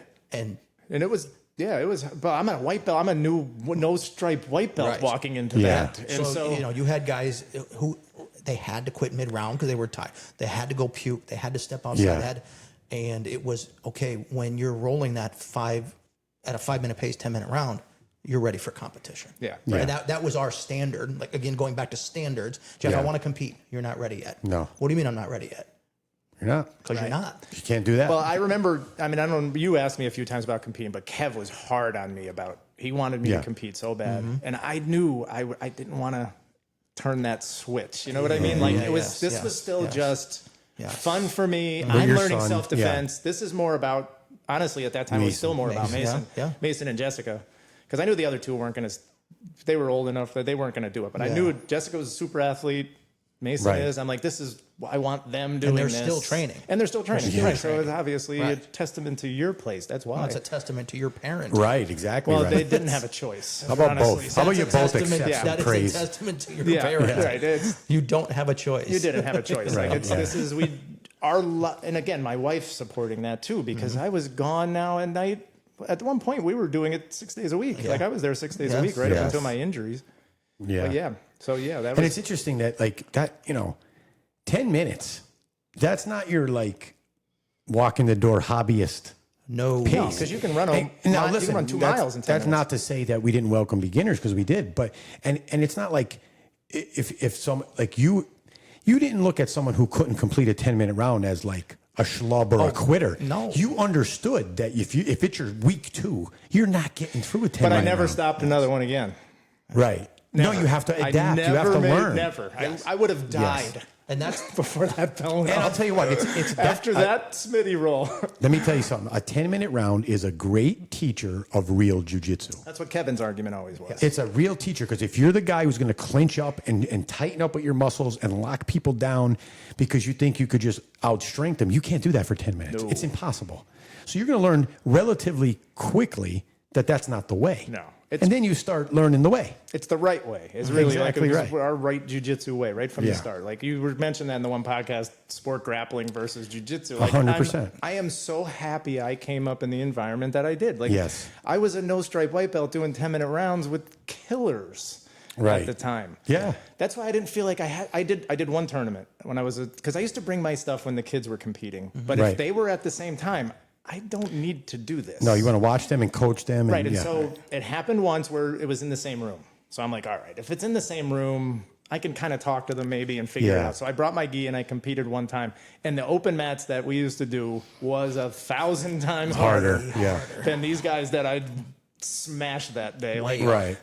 but yeah, it was like, I don't even need to do this. I'm doing it I can do it anytime I want. If I want to go hard, he's going to go hard as I go. Right. Because, he rolled, if I was a 0-stripe white belt, he was rolling at a 3-stripe white course, belt level. yeah. If I wanted to get totally smashed, I would go with Tyler because he rolled as a black belt. And Yeah. always It doesn't, always a black belt.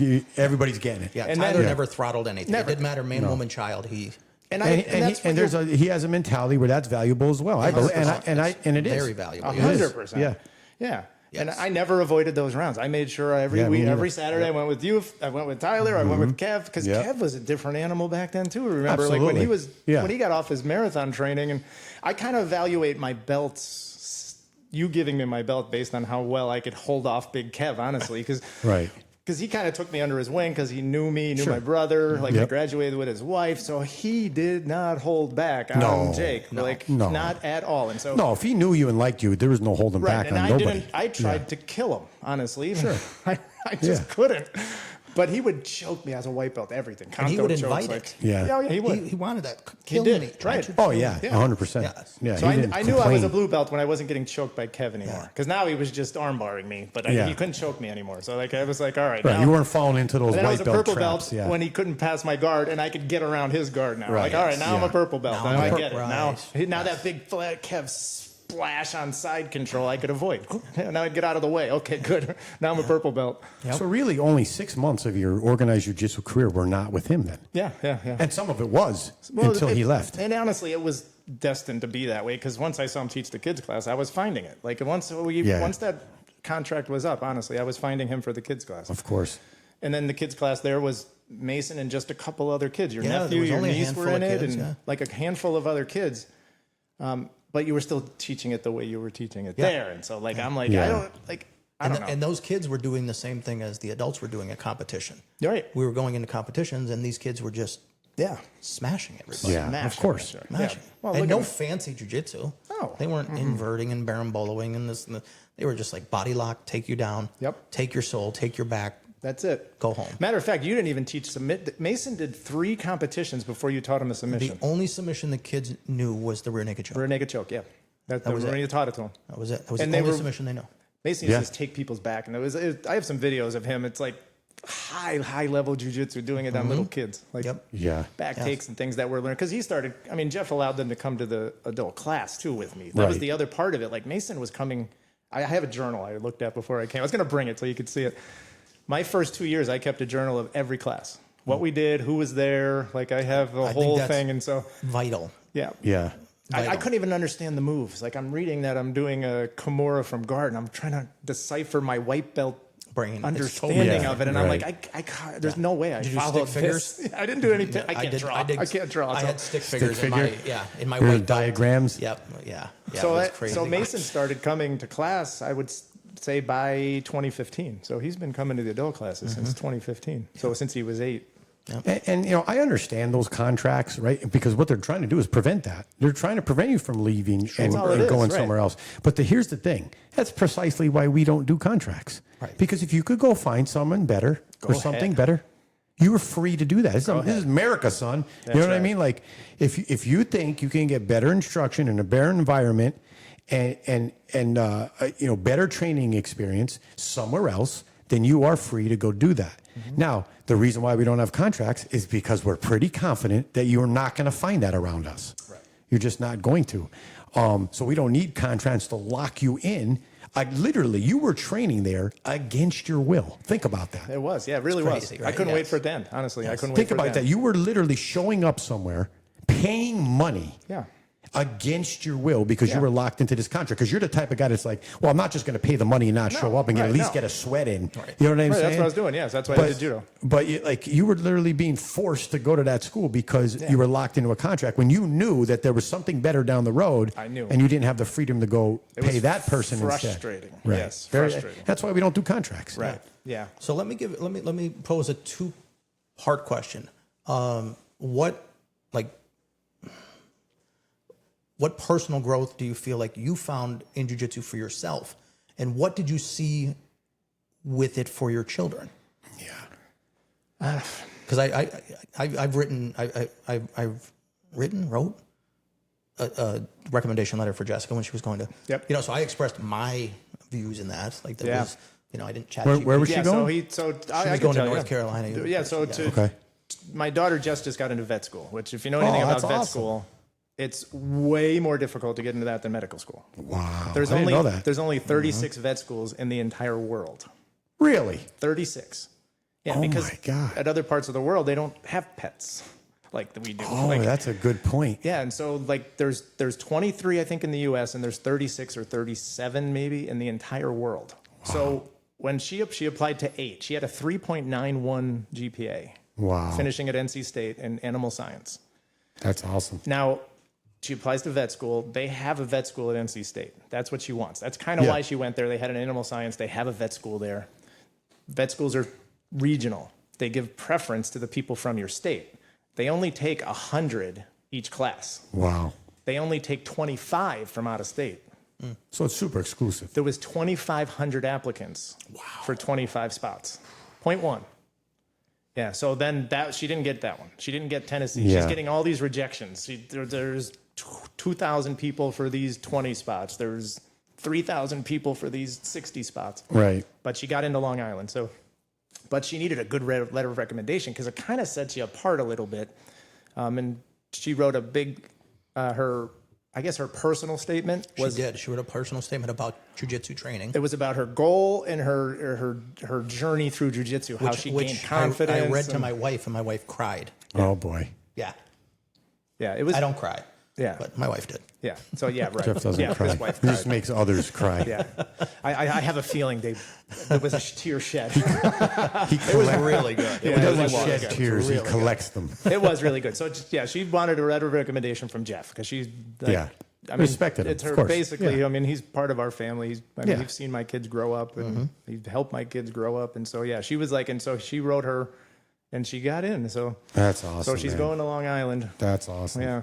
So we're just thinking, but Is she looking to come back and have a practice around here, or will she go wherever the work is? I don't know what she's gonna do, and Yeah. who knows? I'm going to interrupt for a minute because that flashed and it says 99 degrees outside right now On my iPad. on your iPad. 99 it flashed and it says? said 99 degrees currently outside. That is Oh my that is God. unlawful. That is unlawful. Thank God. That is thuggery. Thank God. That is thuggery. Thank God we're in We here. are in here. Yeah, I'm Thank glad there's God air we're in here. conditioning. So back to you and the children and your Yeah, growth. back to Wait. That just broke Hold on my a brain. second. I went 99 degrees. While we're on a break, Holy because this is driving me crazy. Get a little angle on your microphone. If that quarter's getting a little tight, this was like really bent. Oh, you want to pull out? Either pull some slack out or just get a little angle on the microphone. Whatever you got to do. I'm doing it. You're my Jamie. That's right, Jamie, like Joe Rogan's Jamie. Right. No, we're good now. That was just I was looking at him like that thing's gonna snap any second. So from my kids' perspective, I mean, you saw how. I mean, all kids are somewhat shy. Yes. Jessica was backward shy. She would even admit that she was backward shy. So jiu-jitsu really helped her a lot. Yeah, I don't know if she talked to me for like 6 months. No, to be probably honest. not. Yeah. But Mason's the opposite. He never shuts up. Mason never shut up. Never shut up. Never I remember shut the first time you yelled at him. That's what, honestly, at Scranton MMA, we're only there for 3 weeks. And Mason never shut up. And so he still never shuts up. But I remember Jeff going, Mason, stop. And I was like, that's why I'm coming here. That's Right. what I need. Yeah, you need a little bit of discipline. Yeah, we need a little bit to tell him to shut up. Because you get the discipline also. Right, does, you know? yeah, 100%. Yeah, and so that, I would say my personal growth, I think is, I don't know, it gives me some mental clarity, I think, more than anything else. Like, I'm not out committing murder in traffic because Right, I get traffic to do murder. it on Sat. Like, choking people is very, very therapeutic. It is. It is. So I guess piggybacking off that, as a brown belt now, what keeps you motivated to keep coming and learning jiu-jitsu and You know what? It's just, showing. I think it's just, once, I'm a loyal person, as you've seen over the years, but I'm extremely loyal, but I'm also extremely loyal to myself too. And I really still enjoy this. And so it's still fun for me. Even, it would have been easy for me to quit after a couple of surgeries the last couple of years. Yeah. Like, and easy. that's It kind would of, have been way that's kind easier. of why I'm posing the question. Yeah. I mean, you've had some rather large surgeries. Yeah, I have. Yeah, but probably That nobody would say, "Oh, Jake's a quitter." Right. No, everybody would be like, "Yeah, dude, I get it." I understand why he doesn't do know that what? anymore. I think part of it is I'm an example for my kids. Yes. Yeah, of course. So, like, I don't drink in front of them. I don't get drunk in front of them. I Right. don't do those things Of around course, my kids. yeah. And so I just saw it as, if they can see me come back from this. I mean, I had a disc replaced in my neck. Like, Yeah. like that's big. You don't grapple after you have a disc replaced in your neck. And so I'm like, all right, I'm going to make sure. Because like you talked about, like doing things outside of jiu-jitsu so that you could do jiu-jitsu. Right. If I didn't do that, I wouldn't have been. Yeah, we I talked wouldn't be about a able lot to. about that with Aaron. Yeah. Yeah. So Aaron has helped me tremendously. So you go to Aaron? I have gone to Aaron, but I mean, I don't really need to go. If I need to go see him, I go see him. But like, I just have, I've been doing this on my body enough now. Like I kind of have figured, that's one thing I've figured out is they don't know, you know.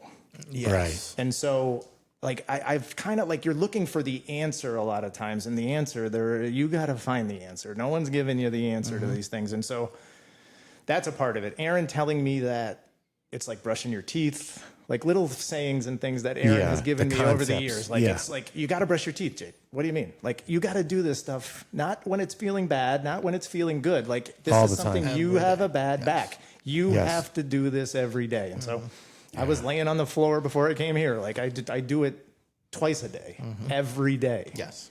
I stretch a tremendous amount. I'm really, I was always really flexible. I'm still, for a 55-year-old dude, I'm pretty darn flexible. Like, but that's, Right. again, I work at it. I've never really had an athletic break, like where I just sat on the couch and got fat. Like I never really did that. And so it's kind of just a continuation for me. So what would I have done after the surgery? I play golf. I play the guitar. I don't want another hobby. This is what I do. I had an athletic break. It was called Scranton Worthington, Penn State. Yeah. Other than the ping pong. I had some ping pong. Yeah, in the there. problem though is ping pong actually burns a lot of calories. Like I'd be soaked, right? Here with the problem that's when I discovered you could mix mayonnaise and ketchup. And once I discovered that, bro, Yeah, I didn't know you could do that. every meal. I would never do that. And then I gained 60 pounds. I hate mayonnaise. God, I love We've it. talked about that, and I don't know, maybe Jordan's. I hate mayonnaise. Oh, it makes me gag. Oh, it's delicious. It's delicious. I If I had- squirt it right out of the jar into If my I had mouth. to, if I had to cut weight, that's what I would do. If they're like, Jeff, you're a pound over, I'd go You throw up everything. throw everything up, and I'd mayonnaise, I'd the make mayonnaise solution. Right. Oh God, that's That's terrible. awesome that you stayed into athletics your entire Pretty life. much, without, yeah. I mean, yeah. I really haven't stopped. I was coaching in North Carolina, coached wrestling down Yeah. there, like I said, but I also coached baseball. Baseball down there is a different animal than up here too. It's a whole nother tangent. Of course. But yeah, I coached 16 years baseball. I coached 13 years soccer. And you coached in the kids jiu-jitsu, And then program I as well. coached in the kids' jiu-jitsu Yeah. class for from quite some time. probably right? 8 years. You were 7 helping years, out with the 7 kids years. on Kaiser Avenue Yes. pretty early on. Well, right from the start. I mean, again, you don't know me. I'm not pushy. I'm not injecting myself. And so I told him one day, like, look, because he was starting to get 8 kids, Yeah. 10 kids, Sure. 12 kids all by himself. And back then, they were tackling Jeff. Like it was bullied. Of course. Yeah. He was taking 50 falls every class. And so it was the worst falls I've ever taken were in the kids' classes. The worst chokes I've ever gotten We're from the kids. I remember Maddie. I still remember her name. Maddie. She hit me with a Maddie. double leg, and she would choke me with her little arms. Yes. And I couldn't talk to teach the next week. The one time. Oh my God. She like crushed my larynx with her little bony arms. Yeah. But yeah, no. But also teaching jiu-jitsu to a kid is like, to me, teach chemistry. Why I'm so good at teaching chemistry is because I'm so good at chemistry. Like I can walk into any chemistry class in the world and teach that lesson. Doesn't matter. Right. And to understand chemistry, to teach it that way, jiu-jitsu is the same way. Of course. Anybody can teach, the arm lock from mount, Of course, self-defense, the CPR arm lock. But do you really know how to teach that? And can you really show it to a 7-year-old? Right. Exactly. And You so- have to really be able to understand it. I was kind of quiet, I would say, for about 3 years in the kids' class. More just following along and being the just, assistant. just absorbing it all. But how that helped my jiu-jitsu. Like, you want to get good at jiu-jitsu? Go help teach the kids' class. Yes. Go help teach the kids' class. Yeah. You got to show a 7-year-old how to do an arm bar or a rear naked show, or even just mount controls, side Of course. control controls. And the understanding that just because I tell you to put your hands here and here doesn't mean you know how to do this. Right. Like so there's also the execution of this and the practice of it. And so just the evolution of the kids' class through those years too. Yeah. Where you a started different having animal. an open mat. The kids had an open mat. Right. Like we had an open mat on Saturdays kids, yeah. before the That's adult cool, open yeah. mat. Yeah. Yeah, and they would spar. Right. And the object was mount. The object wasn't Submission, arm locks. right, And, yeah. I mean, eventually it became that, but in the beginning it was get them down and get on their on belly. top. Yeah. Yeah, and Yeah, so and that's very much the way it still is today, where it's like, hey, we divide them by age. People don't. That's another thing people don't understand. Not only can you not teach a kid jiu-jitsu the same way you would teach an adult, you cannot teach a 5-year-old the same way you teach an 11-year-old. Right. Right. Yep. It just No. pedagogically, you can't do that. It doesn't work. No. You have to be able to communicate differently. And I mean, it's very much the same way. It's in the younger kids class. Get mount. Get backpack. Get defend your castle with your guards. Yeah, right. We don't even say it's the guard. and then you are not getting bullied. Right. Like that was the part of it for me too, for my kids, especially Yeah. Jessica, because she was so Mason. It didn't matter. He was going to talk to them, and who knows what would happen with Mason. But Jessica, They would have walked away because he was talking. Yeah, they would have been like, yeah. "What is this kid doing?" And this isn't worth it. This isn't worth But it. he was, 6 when he started doing it. And so he's been doing it since then. So I literally never had to worry about my girls going away to college. I didn't have to Right. worry about my kids through middle school. Yeah. Because we also talked about those things, and you talked about Yes. those things. We had those bully talks, and we had the discussion of, even having a code word with your parents. Yes. Yes. Like Yeah. somebody's picking you up after school, and they said, "Oh, your mom told me to come and get you Right, today." yeah. Like you don't I'm have Uncle Steve. You Yeah. don't have a code word. Like get a code word. Yeah. If Right. you don't have a code word, Right. We had one. Ours was pickle juice. Oh my God. We don't that's need it awesome. anymore. You can have it. Yeah. Yeah. If you use pickle juice. Yeah. Now we're making fun of Mason quite a bit here, but we should give him a shout out because he just started college, which is crazy. It really is. Right. Like you said, I've watched him grow up. Yes. Like it's crazy. He has not just started college. He just finished his first year. Freshman year, yeah. His freshman year. So like it's He's actually at the medical school all summer. it's this so summer. insane to watch these children grow up right in front of your eyes. Yeah. Yeah. So many. You see a lot of them. Jake Leslie just got engaged. Yeah, that's crazy. Oh my God. I know. Samantha Fushilo just turned 21. I know. Like I know, What? crazy. She was at the 20th anniversary party. Yes. And she's like sitting at the table and like people are talking to her. And I'm like, I remember I looked at you. I'm like, is that? Yeah. And you're like, yes. I'm like, get out of here. He's like, yes. I'm like, oh my God. Still When the did she same. become like an adult woman? You know what I yeah, mean? Like, yeah, and it was that kid, because I worked with her father. Right, yeah. Like, I remember when she was like a baby. Oh yeah. Yeah. Like- she was a baby when she started with us. That's what I'm saying. She was Kenny probably didn't even 5, train it. Like, 6. She was 5 or 6. She was yeah. You knew, even at that party, like somebody was like, "Yo, who's that girl?" I'm like, "I will kill you." yeah. Watch your mouth, You won't bro. make it over Yeah, that. I will Sorry, yeah. kill you. No. You don't even. So Yeah, I play in a golf league on Tuesday nights at Pine Hills, and so I'm coming off going to my car about 5-6 weeks ago, and someone's yelling, coach. It was Sam and her friends showed up. I'm like, what are She's you a sweet kid dressed too, like? They dressed like frat boys, they said, and they went to go play golf. Oh my God. I said, have you ever played That's golf? awesome. And they're like, no. She's got a good sense of humor too. She had a mustache drawn on her face. Yeah, it was the best. Yeah, her father was hilarious too. But he trained with us. We had a lot of fun for a long at time. work. He was a character too. We were in He was Blooming funny. Grove Barracks together for years, Yeah. And he's a great dude. Yeah. He's His a mom real- too. Yeah, I too. mean, They're Lynn, awesome. Great. Yeah, her mother trained, her Yeah. father trained, Yes. Yeah, and that's the whole thing. Like the families that train together. The son trained too, right? Yeah, Yeah, Nick did too. Yep. Nick did too. Yeah. Yep. Yeah, they were all in that same cohort with Mason. Yeah. We went with we had 30 some kids at one point before you split it. Yeah. Remember? Yeah. And that was at Kaiser Ave. Yeah, but Like, that's what I had to split had it to because split of it. the, Yeah. the It was age too many discrepancies. and the age Right. discrepancy. They were getting older, right? Again, it was I can't teach an 11-year-old the same way I teach a 5-year-old. Doesn't happen. It doesn't work. No. It doesn't work, and it's unfortunate. Coaches or instructors or professors, they don't understand that. No. They think just because they know jiu-jitsu, they know how to teach, and that is not the case. Right. That is not the case. No, and that's something like you talked about your education background. I can see the parallels to how you plan things to your background. Right. Where you've thought through this, you understand a beginning, a middle, and an end. Yes. You plan for it. Like it's very obvious. We've never really talked about that, but Right. it's very obvious. Right. Yeah. That you like compared to again where I was, they're showing up and they're teaching a bump sweep. Well, why? Right. Yeah, and then what's next? Something Right, and completely something completely different. from a different position. Not the mount, like it should be, or God whatever. forbid yeah, we right, control so- from there now next. Right. Right. So, but that's what I mean. We can almost predict what Jeff's teaching because we're doing guard passing. And, well, now we're going to do cross body, and then we're doing cross body, Right. and now we're going to do mount. Yeah. And now we're going to mount. Now we're going to do guard again. Yeah. So like, And you I- can I'll- see the logic. I said this. I forget what episode. I probably said it in every episode. But our jujitsu travels well, and not only our jujitsu like the practical side of, but those of us that have come up under him as instructors, that travels well as well Yeah. because I took. You were at my first ever it's great. seminar Yep. at the school, and we did that one. And you guys, we got a good showing there. You were at it. Yep, it was awesome. And then I had such good feedback, not only from him, but from like the guys that were in that class. Like, bro, like you got something there with that series. Oh, it's really good. Yeah. And like it's because of the way he teaches and the way we saw him teach every one of those techniques. Although you could go, and I'm not even going to say the name of it because I still have this seminar tour going on the road, and I don't want people to just Google it and think, oh, it's just that. No, I'll just learn that on Instagram. No, they should But hire really, it ended up becoming a system.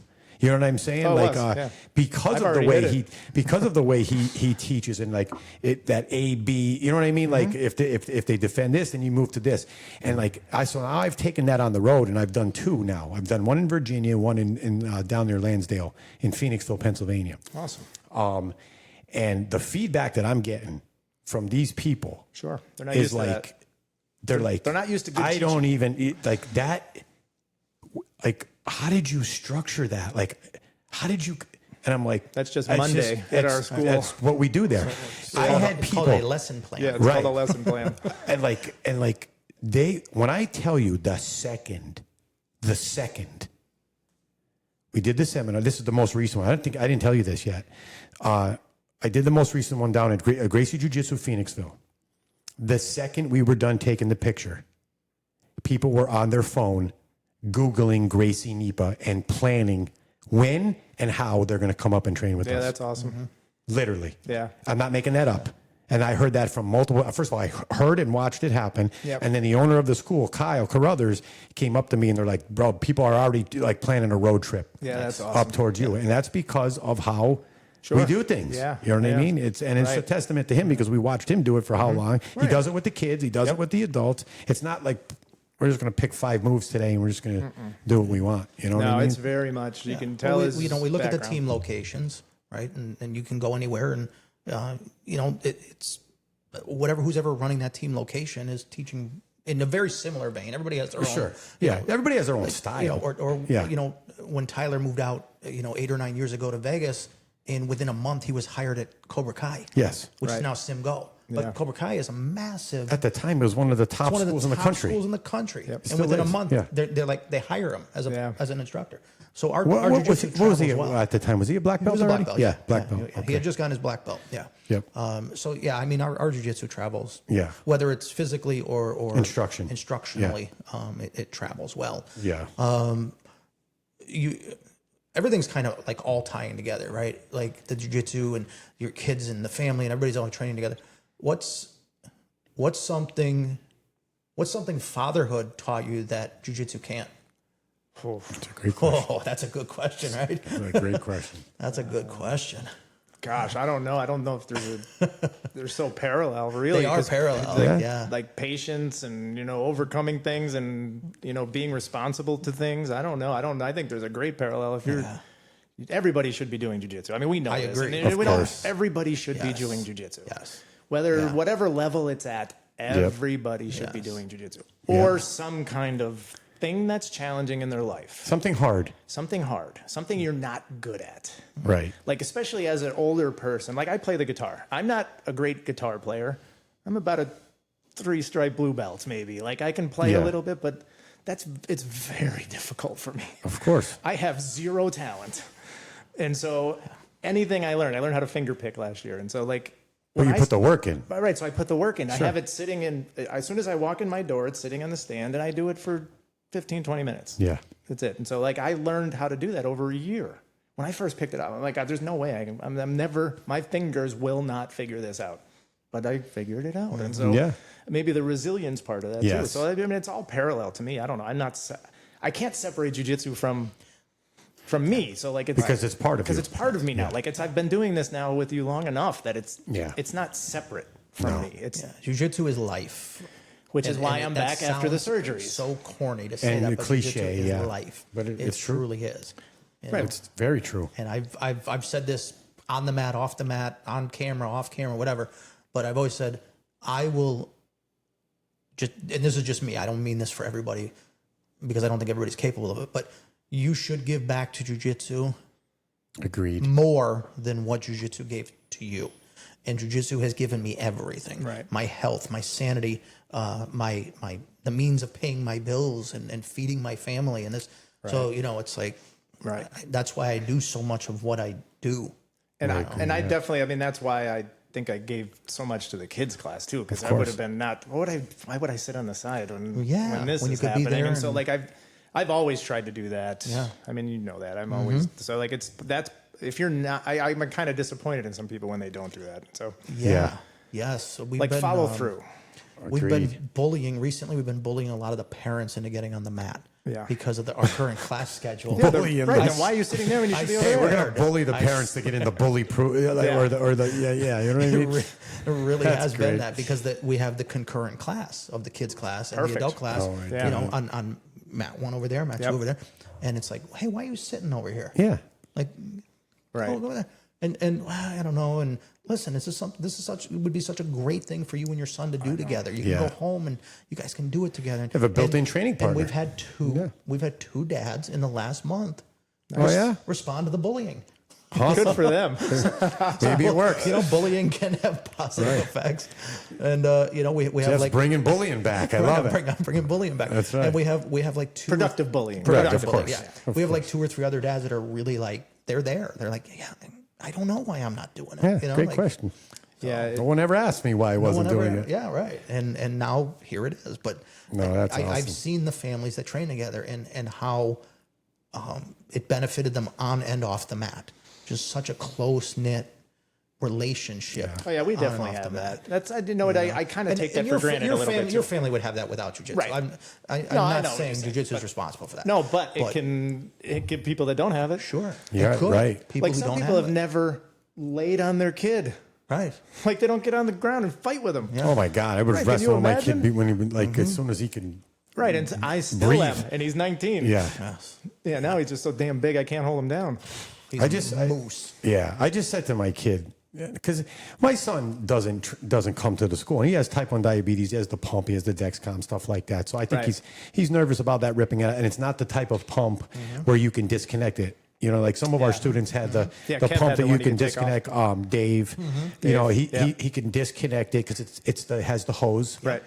and you just now you can train, and then when you're done training, his literally attaches to your body, and then when he activates it, a cannula that's on the back side of it just goes into his body. Right. So if he loses that, now we're wasting a pump. Right. You're wasting all the insulin. You could.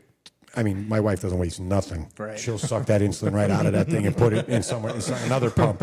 But my point is, you know what I mean? Yeah. And I think that's in the back of his head. But he's been messing around. He don't know he's training jiu-jitsu. He's just been messing around with me since he's been born. Right. Right? But I just told him, I'm like, because he's 16 years old now. Right.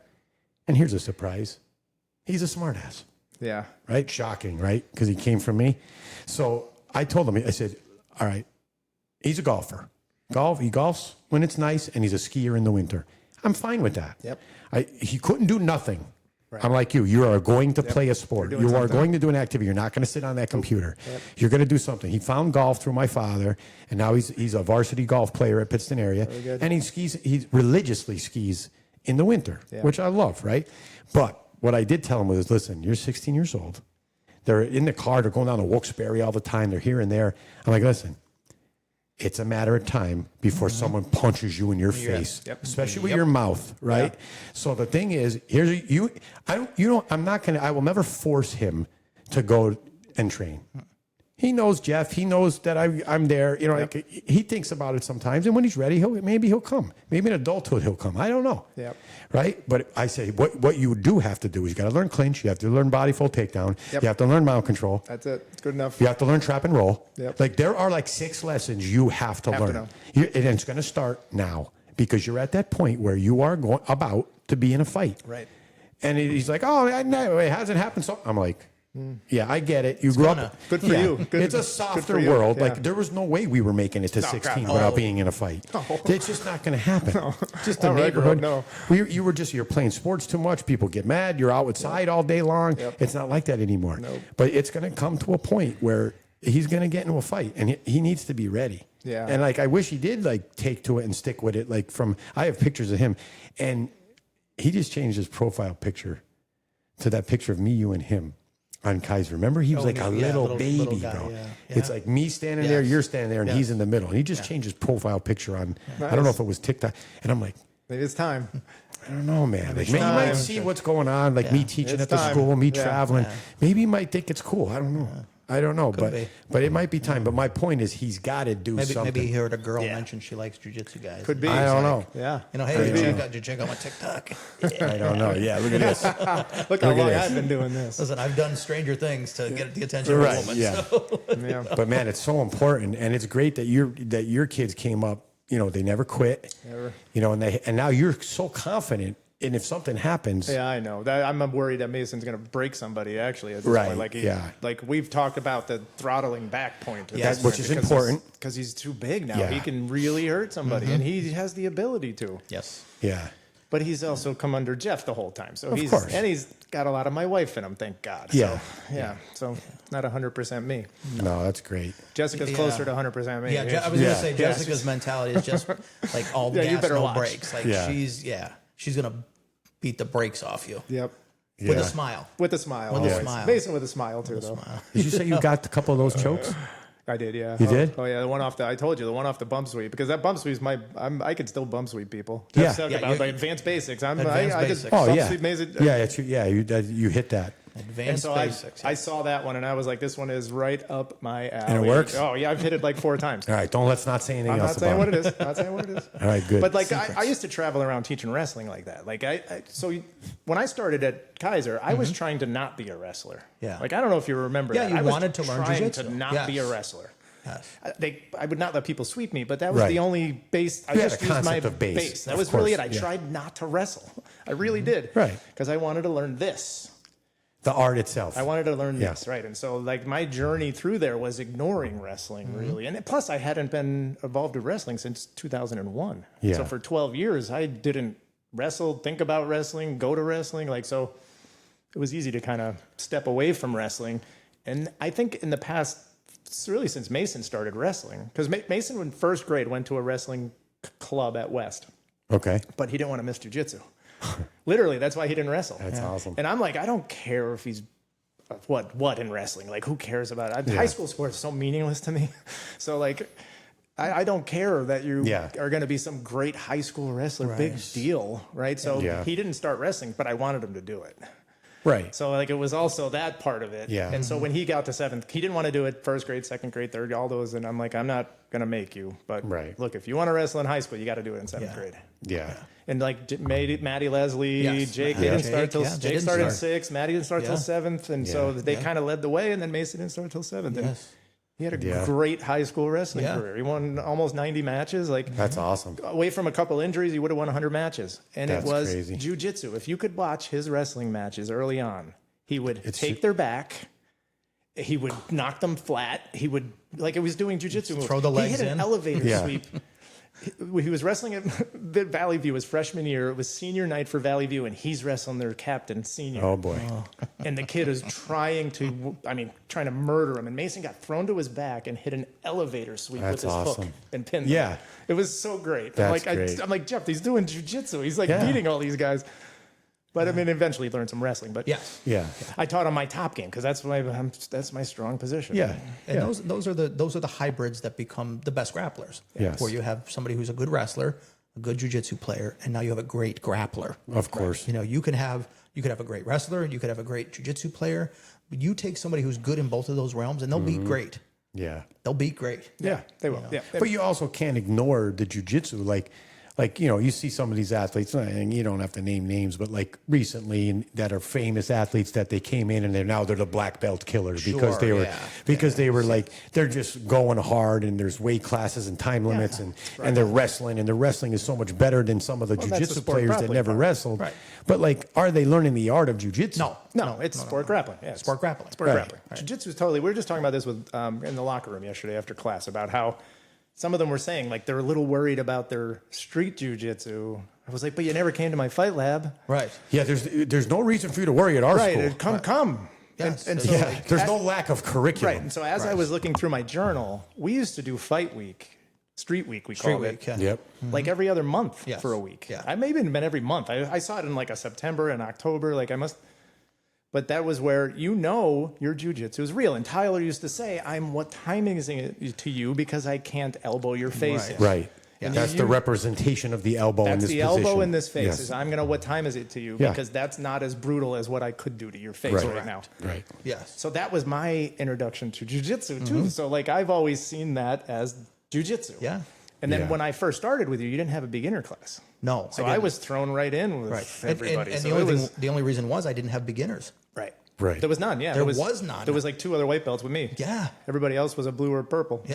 Yeah. I think you were a brown and Yeah. He's 4-stripe brown. brown. Yeah. That thing was about to fall apart. I remember It we was used to white. tug a war with it, and we were hoping it Hoping split it in just half. split in half. Yeah. I'm surprised it didn't. I'm surprised it didn't too. Yeah. But yeah, was- that representation of you've taught it enough that you can make those adjustments, but you got to know what they are. Yeah. Of course. When are you safe? When are you not safe? Yeah. You should not be trying to do X guard in the Yeah. street. Yeah. No, I call it the street sports switch. You have to have the switch. Yeah. Yeah. Which I have. And so, Right. but again, I don't do a lot of sport grappling. I don't either. Even when I'm grappling, I don't don't either. do a lot of sport grappling. And so, Yeah. No, I don't either. When I'm rolling with you, I always make the assumption that you are going to have a mental breakdown and start swinging at me. That's the way I roll. yeah. Yeah. That's the way I roll. Yeah. Yeah, I never leave my face No, open. I don't leave my face open. You don't grab my head. People are always like, "How do you not have cauliflower ears?" Because I don't let people grab Right. my Yeah. head. That's true. You're not allowed to grab my head. Yeah. No. I don't let my wife hug me. She can hug me around my waist. She can't hug me around my head. You know, like, no. Nobody grabs my head. If you have massive cauliflower ears, you're doing some jiu-jitsu wrong. Like, Right. you're doing something wrong. Don't let people grab your head. Yeah. It's crazy to So me. at some point, I'm gonna have to organize that fight. Maybe if I do it once a month for a while and see if people. I mean, will there's a show whole and class. There's a whole foundation. There's a whole basic jiu-jitsu class in our stuff. schedule. And there's that too. So Right. you can't blame the curriculum. No. But are you going to learn? Because maybe it's not as cool. And Maybe there's not 30 people on the mat. Maybe Right. there, maybe there's no Instagram picture after. You know what I mean? Like Right. it's just foundational jujitsu. So I don't know, man. They have the avenue to They learn have it. the avenue to learn it. They have the instructors to teach it. Yeah. But they do go to it. But they're still like, I'm not. getting punched. Right. Yeah. You know, like it's different. You're saying So put the actual gloves put the on. gloves Got on, it. like put the Yes. gloves Yeah. on, Got it. and Okay. Yes. Yeah, that makes more sense. And throw a couple punches. I did Why that. not? I did that for gosh, I don't know who it was. Oh, I know what it was. It was one of the women's workshops, and one of the women that had trained. She's been training for a while. She's still a light bulb, but she's trained. And very similar thing. She's like, I don't know if I could like. I said, listen, lay down. I'm going to start throwing some punches at you. yeah, And she was like, what? I'm like, just lay down. I'm just going to take me in your guard, and I'm going Right. to try to punch you in the face. Now, I'm not going to knock you out, but just. Yeah. And she did great. yeah, Great. I was like, see, you're more than ready. especially if you're training somebody. It's just that little Yeah. conscious idea of distance Right. and Yeah. keeping them close and not letting them hit you in the face with a hard punch. Right. Yeah. Yeah. Brittany Bella is a big example of that. Like she'll throw on gloves. Yep. Yeah. 100% she will. she'll She throw always on- came to fight week. Yeah, Fight she'll lab. throw on gloves, and she's like, "Let's go." Yep. I like violence. I'll throw hands with you. But yeah, I understand what you're saying. Like some people, they don't know because they've never been in a fight. Because they haven't been in a fight. They've never never been punched in a the fight in face. their life. And sometimes I even see, and this is adults, but certainly with the kids, sometimes when we're doing something like the horn of the rhino, close the distance, get the clinch, I have to teach them how to throw a punch. Right. Yeah, I remember that. But they teach them how to be a bad guy. I'm like, I got to teach you how to throw a punch. Even adults. That's what I'm saying. Oh, Even the adults. adults, yeah, yeah. There's some adults, certainly the kids. The kids for sure, but there's yeah. some adults. I'm like, have you never thrown a punch at somebody in your life? They're like, no, never. I'm like, We're getting to that. We're getting to that. like That's what we're getting like to. a 30-year-old dude who's Yeah. never thrown Yeah. a punch. It's at that somebody. generation. I'm like, Yeah. Good for him. Dang, man. Like, I yeah. get. Is it? I Is don't it know. good? I don't know. Yeah, I don't maybe know. not. I mean, I I'm don't not. I'm not like advocating violence, but Yeah. is it good or bad? You don't know. You don't know. You don't know if it's good or bad because if it happens now and you have no, previous information to deal with that, then maybe it's not good. Right. I'm not saying everybody should go out there and get in a bar fight, just to get the experience, but No, just do a fight club. Just like pick a neighbor. yeah, Say like, hey, let's throw some punches at each other. Just get throwing, conditioned to it, just right? keep throwing garbage on his yard till he gets mad Until he enough. gets yeah. mad enough. Yeah, and just Pick a neighbor.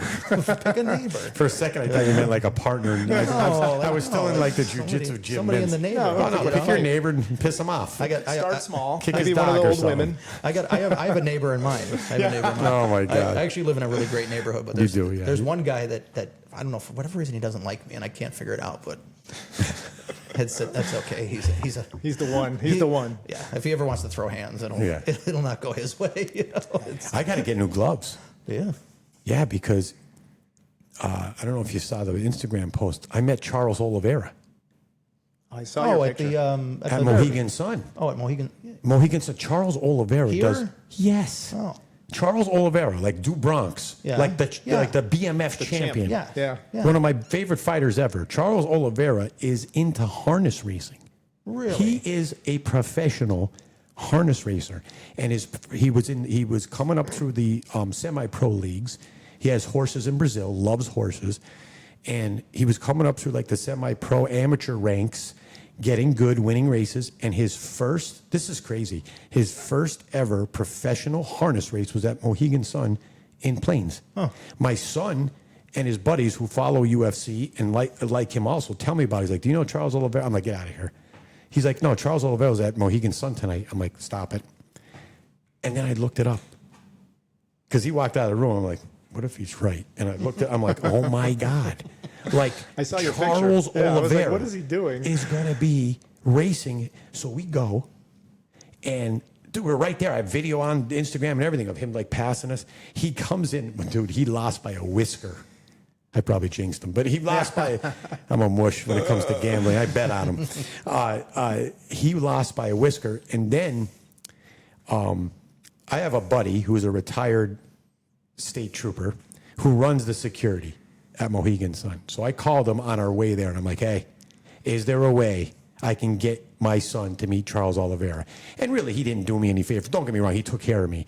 But I think they had already talked to him, and he had been receptive to meeting fans because this was like last minute. Mohegan Sun didn't advertise it or nothing because he just came to race. He didn't come for like a fanfare meet and greet. Right.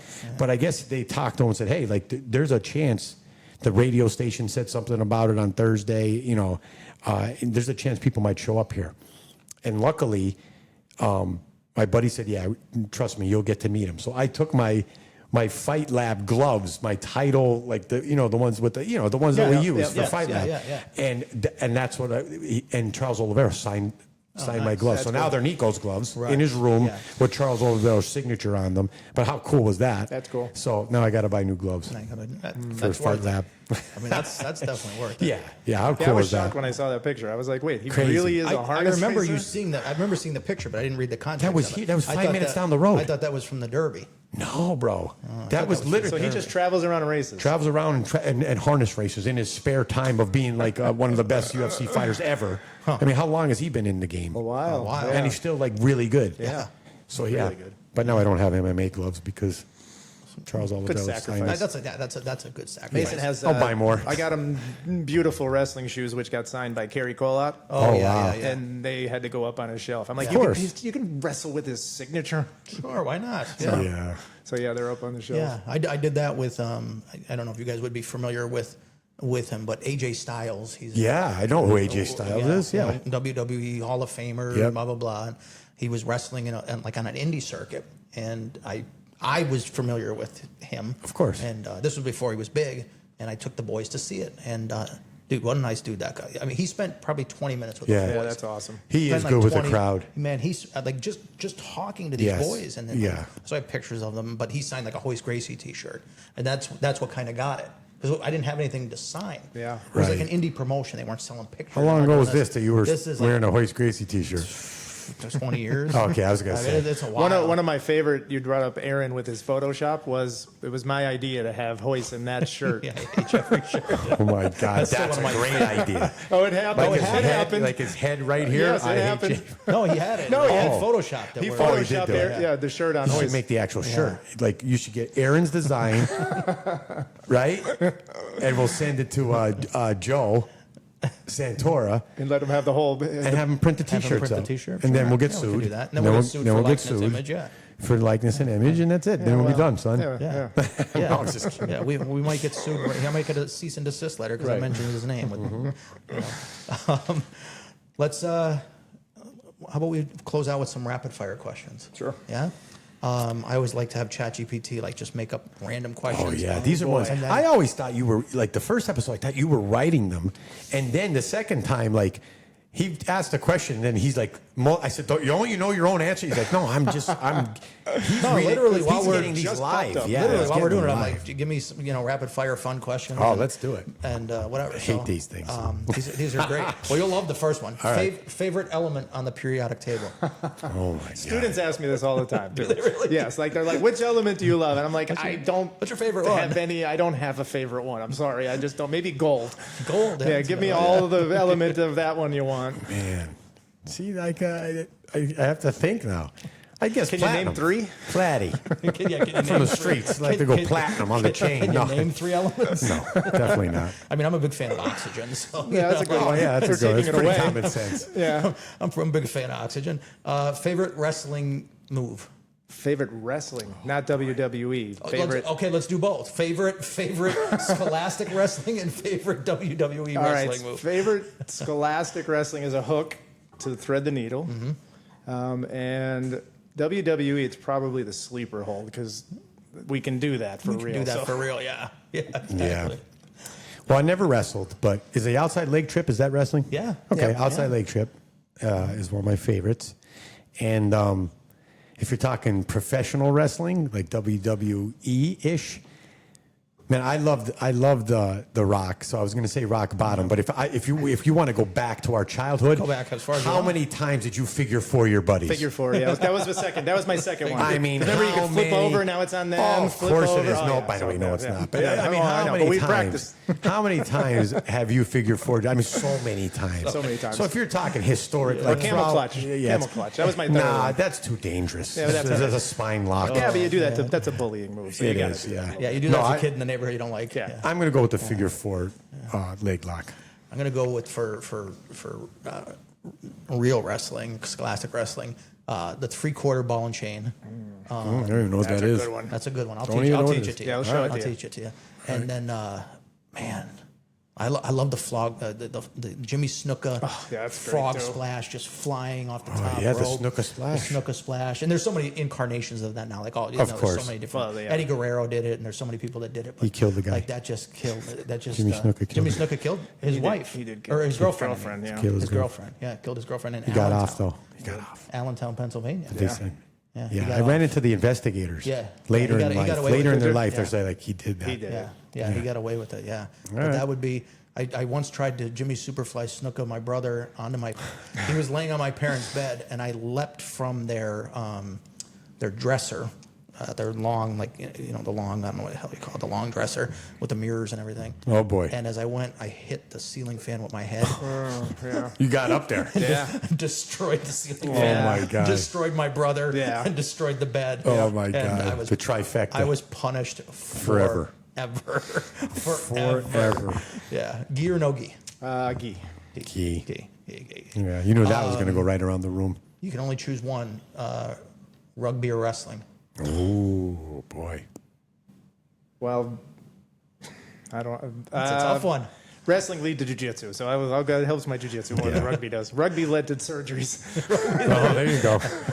I mean, I'm wrestling because I never played rugby. Yeah. Yeah, I never played wrestling. I never wrestled or played rugby, but wrestling obviously translates. There's wrestling aspects of jiu-jitsu. You're definitely obviously wrestling. I'd be wrestling. Yeah. Although rugby sounds cool. It was Yeah. great. Yeah. Especially in your Violent. 20s and 30s, like when you Yeah, get healed. sounds Not really now. Most, we'll do this one in a two-part. Most embarrassing moment as a student on the mat, and most embarrassing moment as a coach on the mat. Gosh, as a student, there's a million. There's a million, right? Oh my God, there's so many. I'm going through my Rolodex like, oh God. So many. Gosh, as a student. I don't know. I honestly don't even. I can't even pick one. Can't even pick one, right? Yeah, I I'm the can't same even- way. I'm sitting here going, I'm gonna pick one. You pick one. I'll think of one. All right. So mine as like a practitioner, I would say, or student, whatever, is. Do you remember that? I just taught it on Tuesday. You were watching when I taught the Gerby choke. Yeah. So I found the Gerby choke early in my career, and I ended up having success with it in rolling, and I taught it to Schwartz. Oh boy. And I remember I taught it to Schwartz, and you remember Schwartz. Oh yeah. And he just liked to go, and he liked to kill people with whatever you give him. He's going to try to kill everybody with it.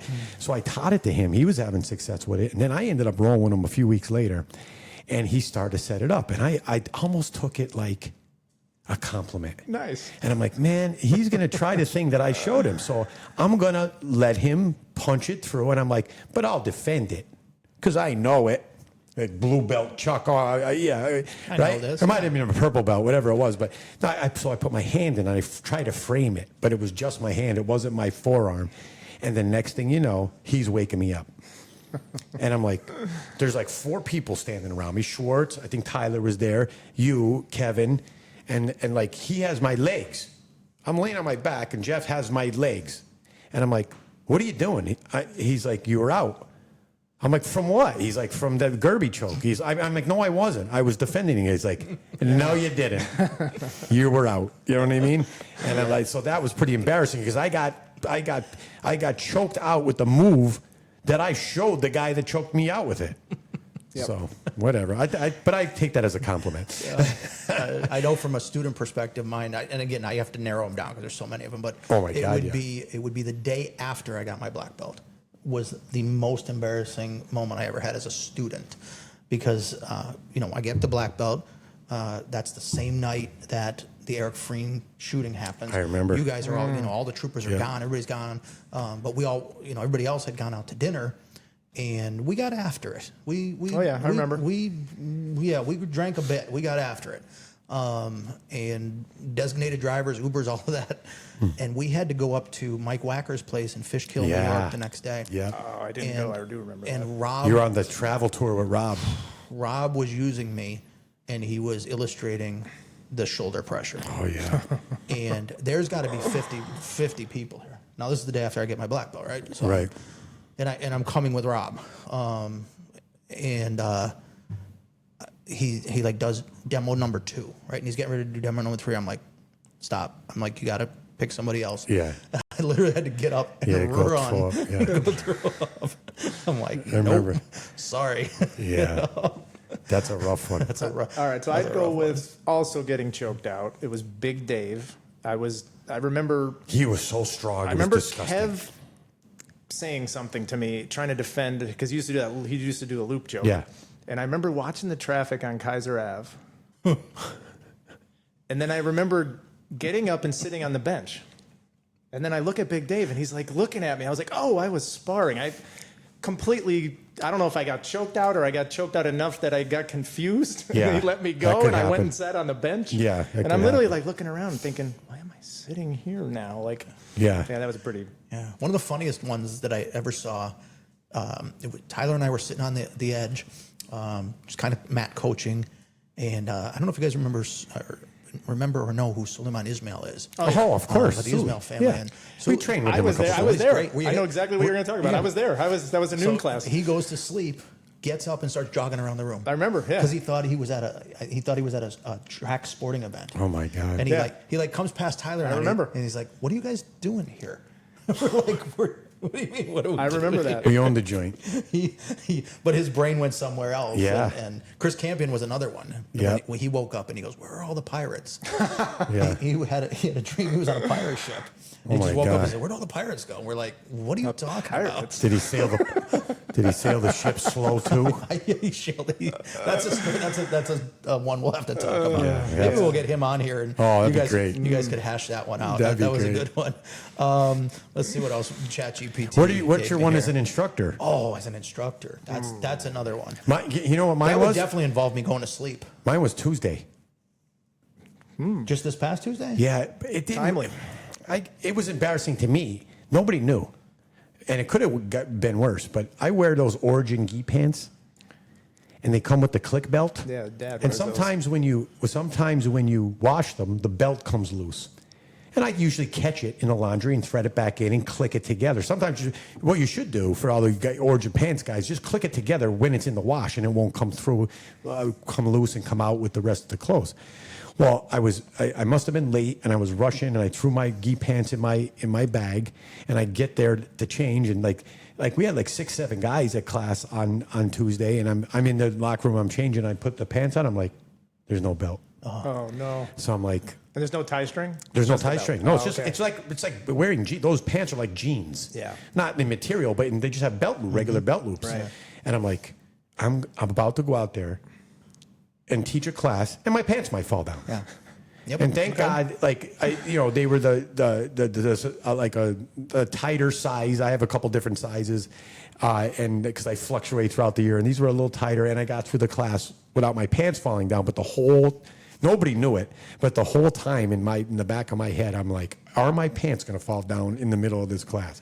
And how stupid am I? I actually asked John Caskey, because he wears Origin gi pants. I popped my head in the locker room, like, hey, you have an extra belt in your bag? He's like, no, why? I'm like, never mind. I'm like, I forgot my belt, but I'll say, let's just see how this goes. Yeah. And thank God nothing happens. It's not very embarrassing, but I was embarrassed that I forgot the belt. You know what I mean? And, and my pants could I fall had my down. pants fall down once in a class on Kaiser. It was during a roll. We were all rolling. It was the day Mr. Rhythm broke his arm. Oh, yeah. Was that day. And we were all rolling, and we were rolling in shifts because it was so many people. packed. Yeah. And I'm pretty sure I was rolling with Tyler. And now again, I wasn't embarrassed by this at all, because at that time I was shredded. Oh, my I God. had 12-pack abs, like 12. Yeah. You know, I'm like 152 pounds. Yeah. I'm like, I wasn't embarrassed my pants fell down, but it was kind of like, but yeah, we came out of a little scramble, but we had scrambled into the crowd a little bit there. And as I stand up, my pants go whoosh, right down to my ankles. Man.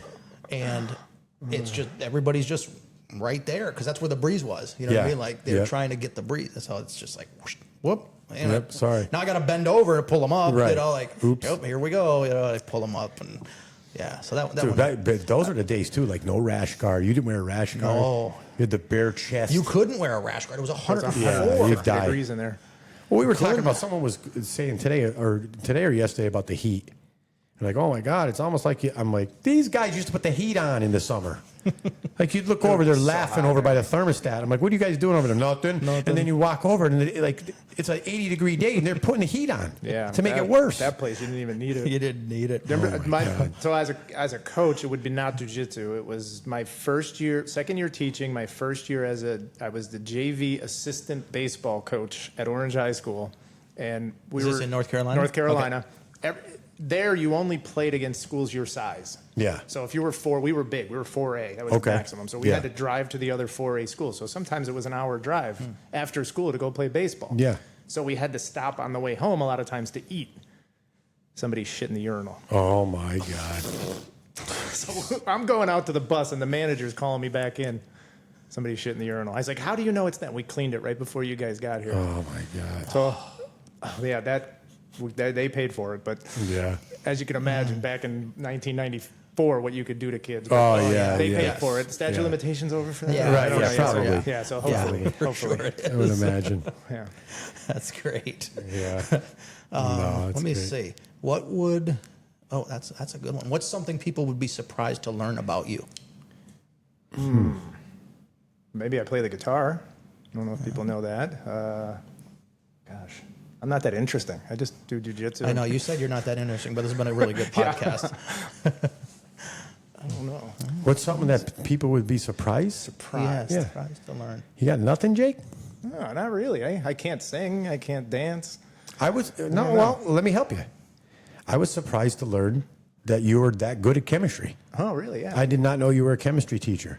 Yeah, most people think I'm dumb. I knew you were a I'm not teacher. sure why that is. No. Yeah. No, but they think I'm a gym. I'm But I didn't- always a gym teacher. I didn't realize you were at that you level. actually have like a YouTube channel too, right? I do, yeah. Like worldwide chemistry or Yeah, like, I do. Yeah, Yeah, see, that's why I love these podcasts because there's things I learn about you guys, even though I've known you for how long. Like, Right. I didn't know you were that level, like that high level of a chemistry teacher. So when YouTube started, 2007, I was like, this is a huge benefit to my students if I can just video my lesson. So after school for an entire year, I videoed what I taught that day.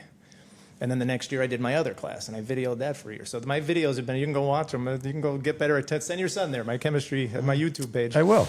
I have a lesson on everything he'll learn. That's awesome. You can go learn We'll from me. include a link. So Yeah, then when let's do that. Wait, I'm serious. Yeah, we'll I'll include send a it link. In the yeah. description of the video, yeah. Chemistry Room 205 That's awesome. on YouTube. But so when the pandemic happened, where you had to transition to teaching through video, I already had all my videos, but I redid them all. So now they were up. I didn't put all those on YouTube though. No, I didn't put all those on YouTube. But I got a green screen and I have like funky backgrounds. I'm like standing in front of a periodic table, like things like that. I had with the Muppet Show. That got put back on Disney during that time, so I have the Muppets behind me. I When was I'm just teaching. watching the Muppets last night. I love the Muppets. The Muppet Show's great. I love the Muppets. That's great. That would probably be something that surprises people. I love the Muppets. Yeah, maybe that too. Maybe I love the Muppets. I was just watching it last night. There's something that surprises people about you. Is that what you're saying? Yeah. Like when they learn it, they're like, "Wow, I never would have thought of that." How about that I'm Italian? Yeah.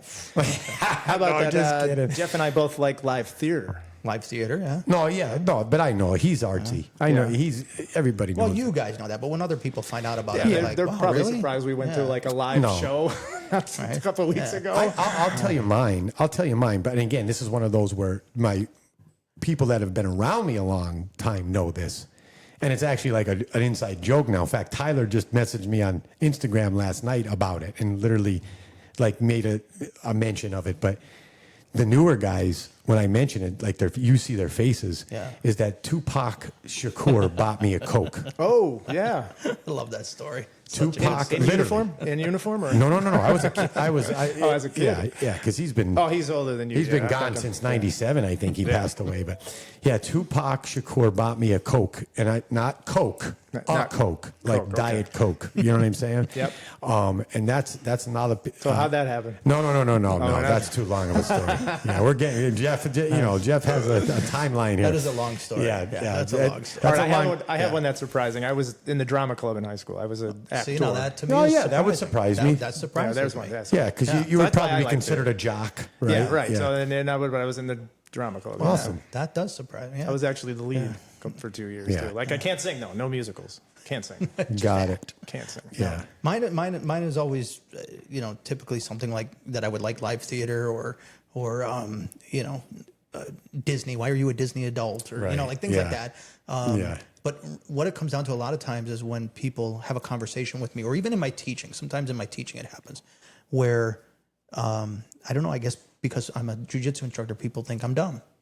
And then I'm teaching and I'm articulating I don't think words. you could be to teach at your you level. know, and when I'm speaking to people and then articulating thoughts in this, and then they have to like go and Google a word.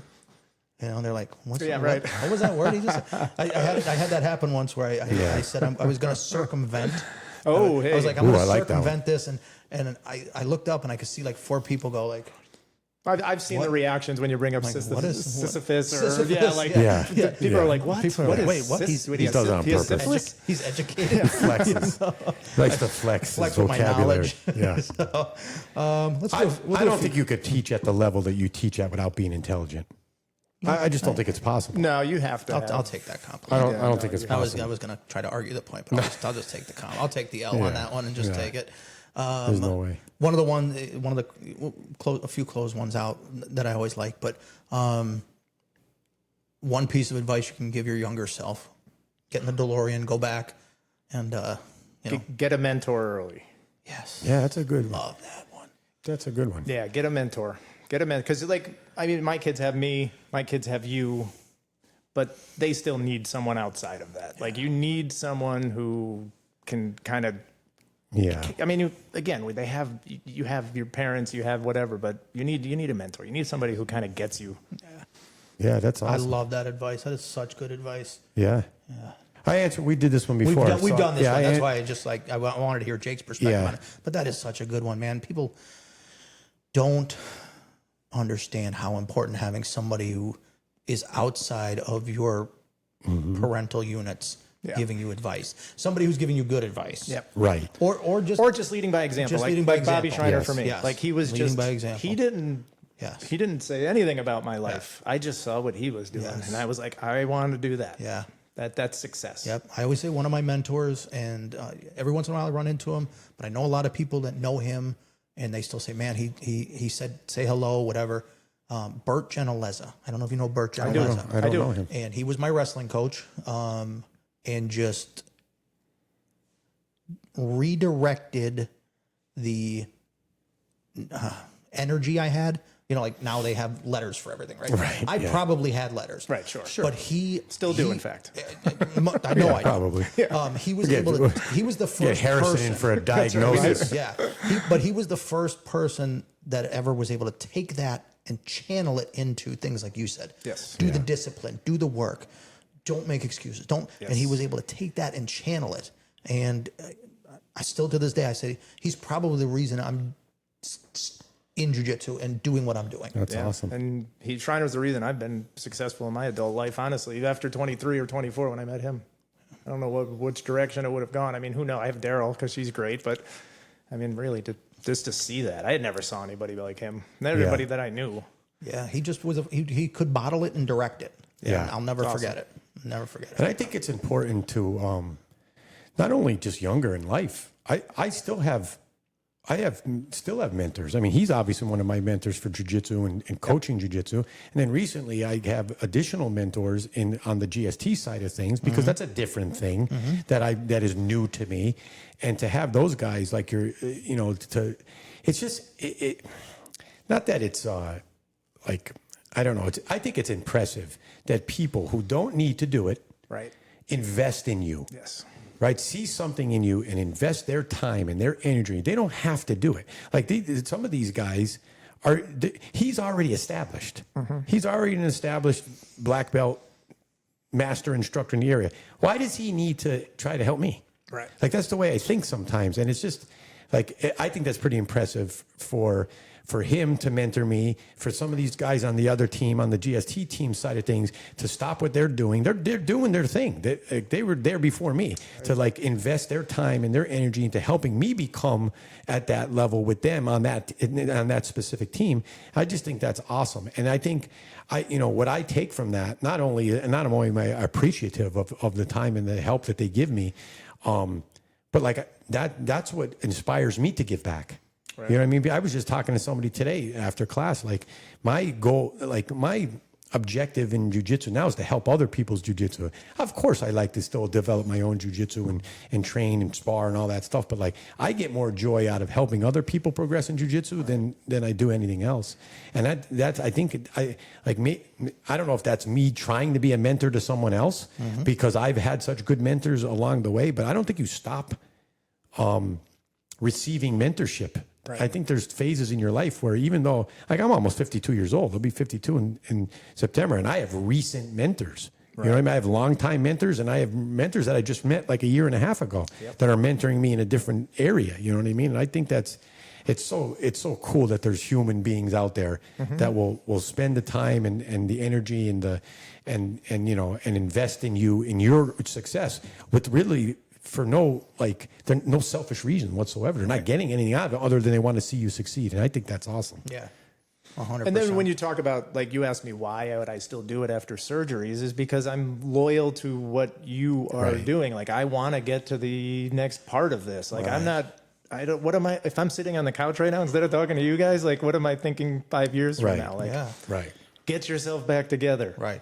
And the knowledge that you can pass down from your experience on the mats and your experience off the mats and everything. It's like, just like, why, and again, I sometimes I say things that ruffle people's feathers, but it really aggravates me when somebody gets to such a high level in jiu-jitsu and then quits because they can't smash people anymore, or because this hurts or that hurts or whatever. Right. That's okay, because you can provide your knowledge to somebody. You can give back to somebody. You're sitting on this mountain of experience and knowledge that could change another person's life. Crazy. And that's a good day on the mat for you. Mm-hmm. It doesn't mean right. I don't roll every single class. No. I don't. I can't. My injuries have just caught up with me to a point where I can roll, but I pay the price. Exactly. But I'm there every day to give back that knowledge. Yeah. And that's important. Obviously you travel around. You know, this person here who's a black belt could go to this area or this part of the country and get, now who knows, right? Could a purple belt that trains at Kingsway beat a black belt that trains in Tennessee? Sure. I don't know, probably. Yes. And so, people get caught up in rank and even experience and knowledge and stuff like that. And the way I look at it is, what do you do with your jiu-jitsu? Right. What do you do with it? Is it just yours? Do you win plastic medals with it? Or and not that I'm not trying to diminish competition. The competition is important, and I have a lot of respect for the people that do jiu-jitsu competitions and do it for that reason. Yeah. That is very legitimate. But my point is, what do you? And maybe that's what you do with your jiu-jitsu. You compete. And you accomplish those accolades in your life. That's one area. But if you're just like, oh man, I'm the man, and I beat everybody at practice, and I do this, but what are you really doing with jiu-jitsu? Are you giving back? Are you coaching? Are you helping kids? Are you helping cops? Are you helping women? Are you bringing jiu-jitsu to the people who need it, which is pretty much everybody? You know what I'm saying? For the reason that it was designed. To help people to stay safe and stuff. What are you doing with your jiu-jitsu? Because if you're just a guy who could tap everybody out and that's all you do with your jiu-jitsu and it's just for selfish reasons, I'm not impressed. Yeah. You know what I mean? But if you're out there helping people and making everybody else's jiu-jitsu better for the betterment of not only yourself but other people in the community, then now I'm impressed. I don't care what level you are. If you're doing that, I'm impressed. Yeah. You know what I'm saying? And I take that to heart that he trusts us to do that too. Me too. Let me in, me too. Because it was hard. Even now, it's hard for me to. When we were on Kaiser Ave, when I was learning, you did not miss class. Right. You taught the class, or Tyler taught the class, right? Or Big Kev taught the class. Right. I didn't teach the class. Smitty didn't teach the class. You didn't teach the class. Yeah, I taught a couple classes, but only because he couldn't be there that day. Right, but it was an unusual circumstance. Right. So I'm still I'm still pulled in directions sometimes where I'm not you. You can't teach chemistry like I do. I can't teach jiu-jitsu like he does. And so you shouldn't expect to. Yeah. So there's that part of it too, where I'm like, hey, I don't know if people want to hear from me when jiu-jitsu. And what's funny is that's why I'm not on the mat when somebody is instructing a class. It's not because I'm not interested in what you're instructing. It's not because I don't value what you're instructing, whatever. It's because if I'm on the mat, everybody are looking at me. Yeah. Right. Is what he's showing right? Is that right, Jeff? Is that right? Yep. No, I trust the people I put in charge of a class. So I step off the class. Now I might be in the building. I might not be in the building. And let me tell you something. He's listening. If I'm in the building, I'm listening. He's listening. Yeah. If I'm in the building, I'm listening. Because I want to give feedback to people. Right, for that reason, though. Because instructors will come to me and they'll say, hey, how was that? What'd you think about the way I presented that? And how could I have done better? Right. Yeah. I'll be happy to do that. I'll be happy to give you feedback. But I'm not going to come to you and go, bro. Yeah. Well, I might if it was like a terrible if it's something that needs to be addressed immediately. Yeah. Like, hey, don't But ever we don't do have that that again. problem. But we don't have that problem. No, but I remember a few times where we brought people in and you weren't teaching it, and then I would be like, Sure. You look at him, dealing with this. Yeah. Like, I don't. You he's just taught this squirming. last Monday, and it's half of what you teach Right. on Mondays Right. normally. And so, Right. Like, and this has to be hard. So, but it wasn't our people. It was like somebody you had come in. Yeah, of course. Yeah, somebody who comes in from another school Right. or whatever it is, and they're like, oh, let me show you guys this. That's where I've actually early on we had Dennis Sengru, Yeah, something yeah, like. Dennis Remember he Segru, came yeah. and did like Yes. a guard passing thing, and I Yes. remember because I didn't know sport grappling, Gracie, Jiu-Jitsu. Like it was not. Yes, and I yeah. remember him say he was showing something, and it was something self-defense. And he said, my guys won't know this, but you guys are a Gracie school. Yes. And I was like, Yeah. Yeah, because Dennis That means is very old something school. still, He yeah, came like- up, he's very old school, and he's very good. Yeah. Dennis is very good. I remember. Yeah, he had tough dudes too. I remember those. Yeah, We sparred afterwards with those guys. yeah. And I say that with him all the time. Like people will ask about this or that, or promotion comes up, and I'm like, the fact that he trusts me to teach here. Yes. It's a big deal. What piece of tape? Right. Nah, I know. You know what I mean? Like, oh, how'd you go from a one stripe purple to Yeah. you know what I mean? Like, I never. the fact that he trusts you with his academy, teaching his students, you know what I mean? Like in front of him sometimes. Yep. That's all I need. I don't need athletic tape to get my confirmation that he thinks I'm doing okay. If he trusts you in that fashion, what that's better than any belt any piece of cloth he could tie around your waist.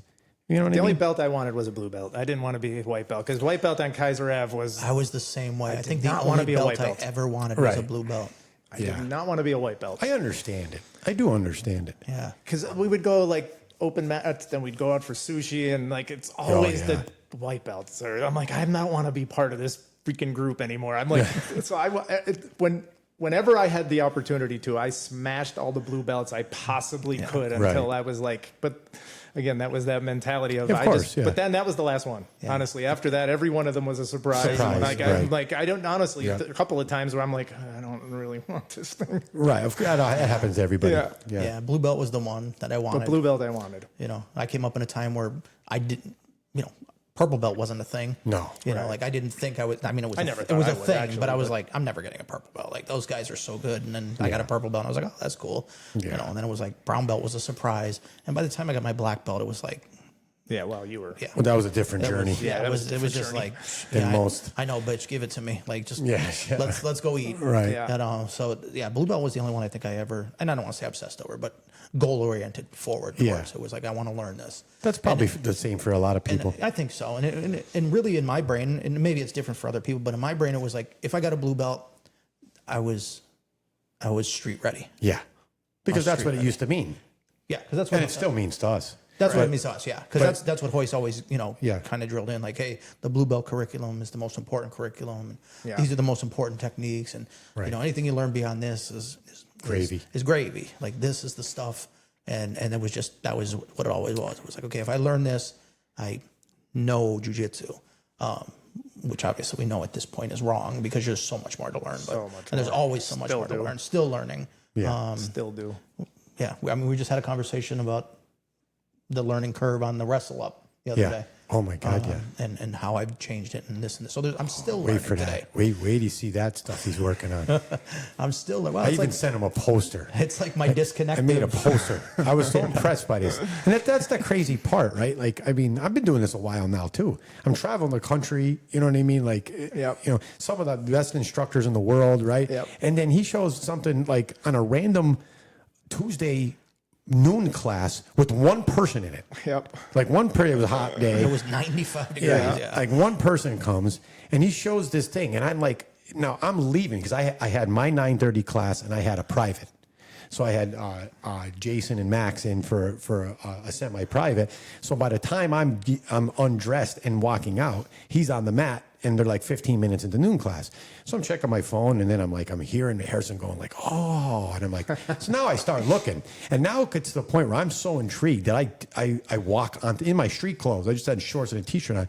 I take my flip-flops off, and I walk onto the mat. Now I'm like, he must think like, what is he doing? Because I'm like walking around, getting like all the angles on it. I'm like, so wait a minute, they can't do. And he's like, no. And I'm like, what? And I don't want to give it away. And I'm like, but what if they did this? And he's like, no, you can't do that. And then like Harrison tried to do what I said, and he shuts it. I'm like, wait a minute, stop right now. You have something here. Like this, and then we named it, and like I'm like, wait a minute. That's my 13 years with him. So right, and it happens all the time.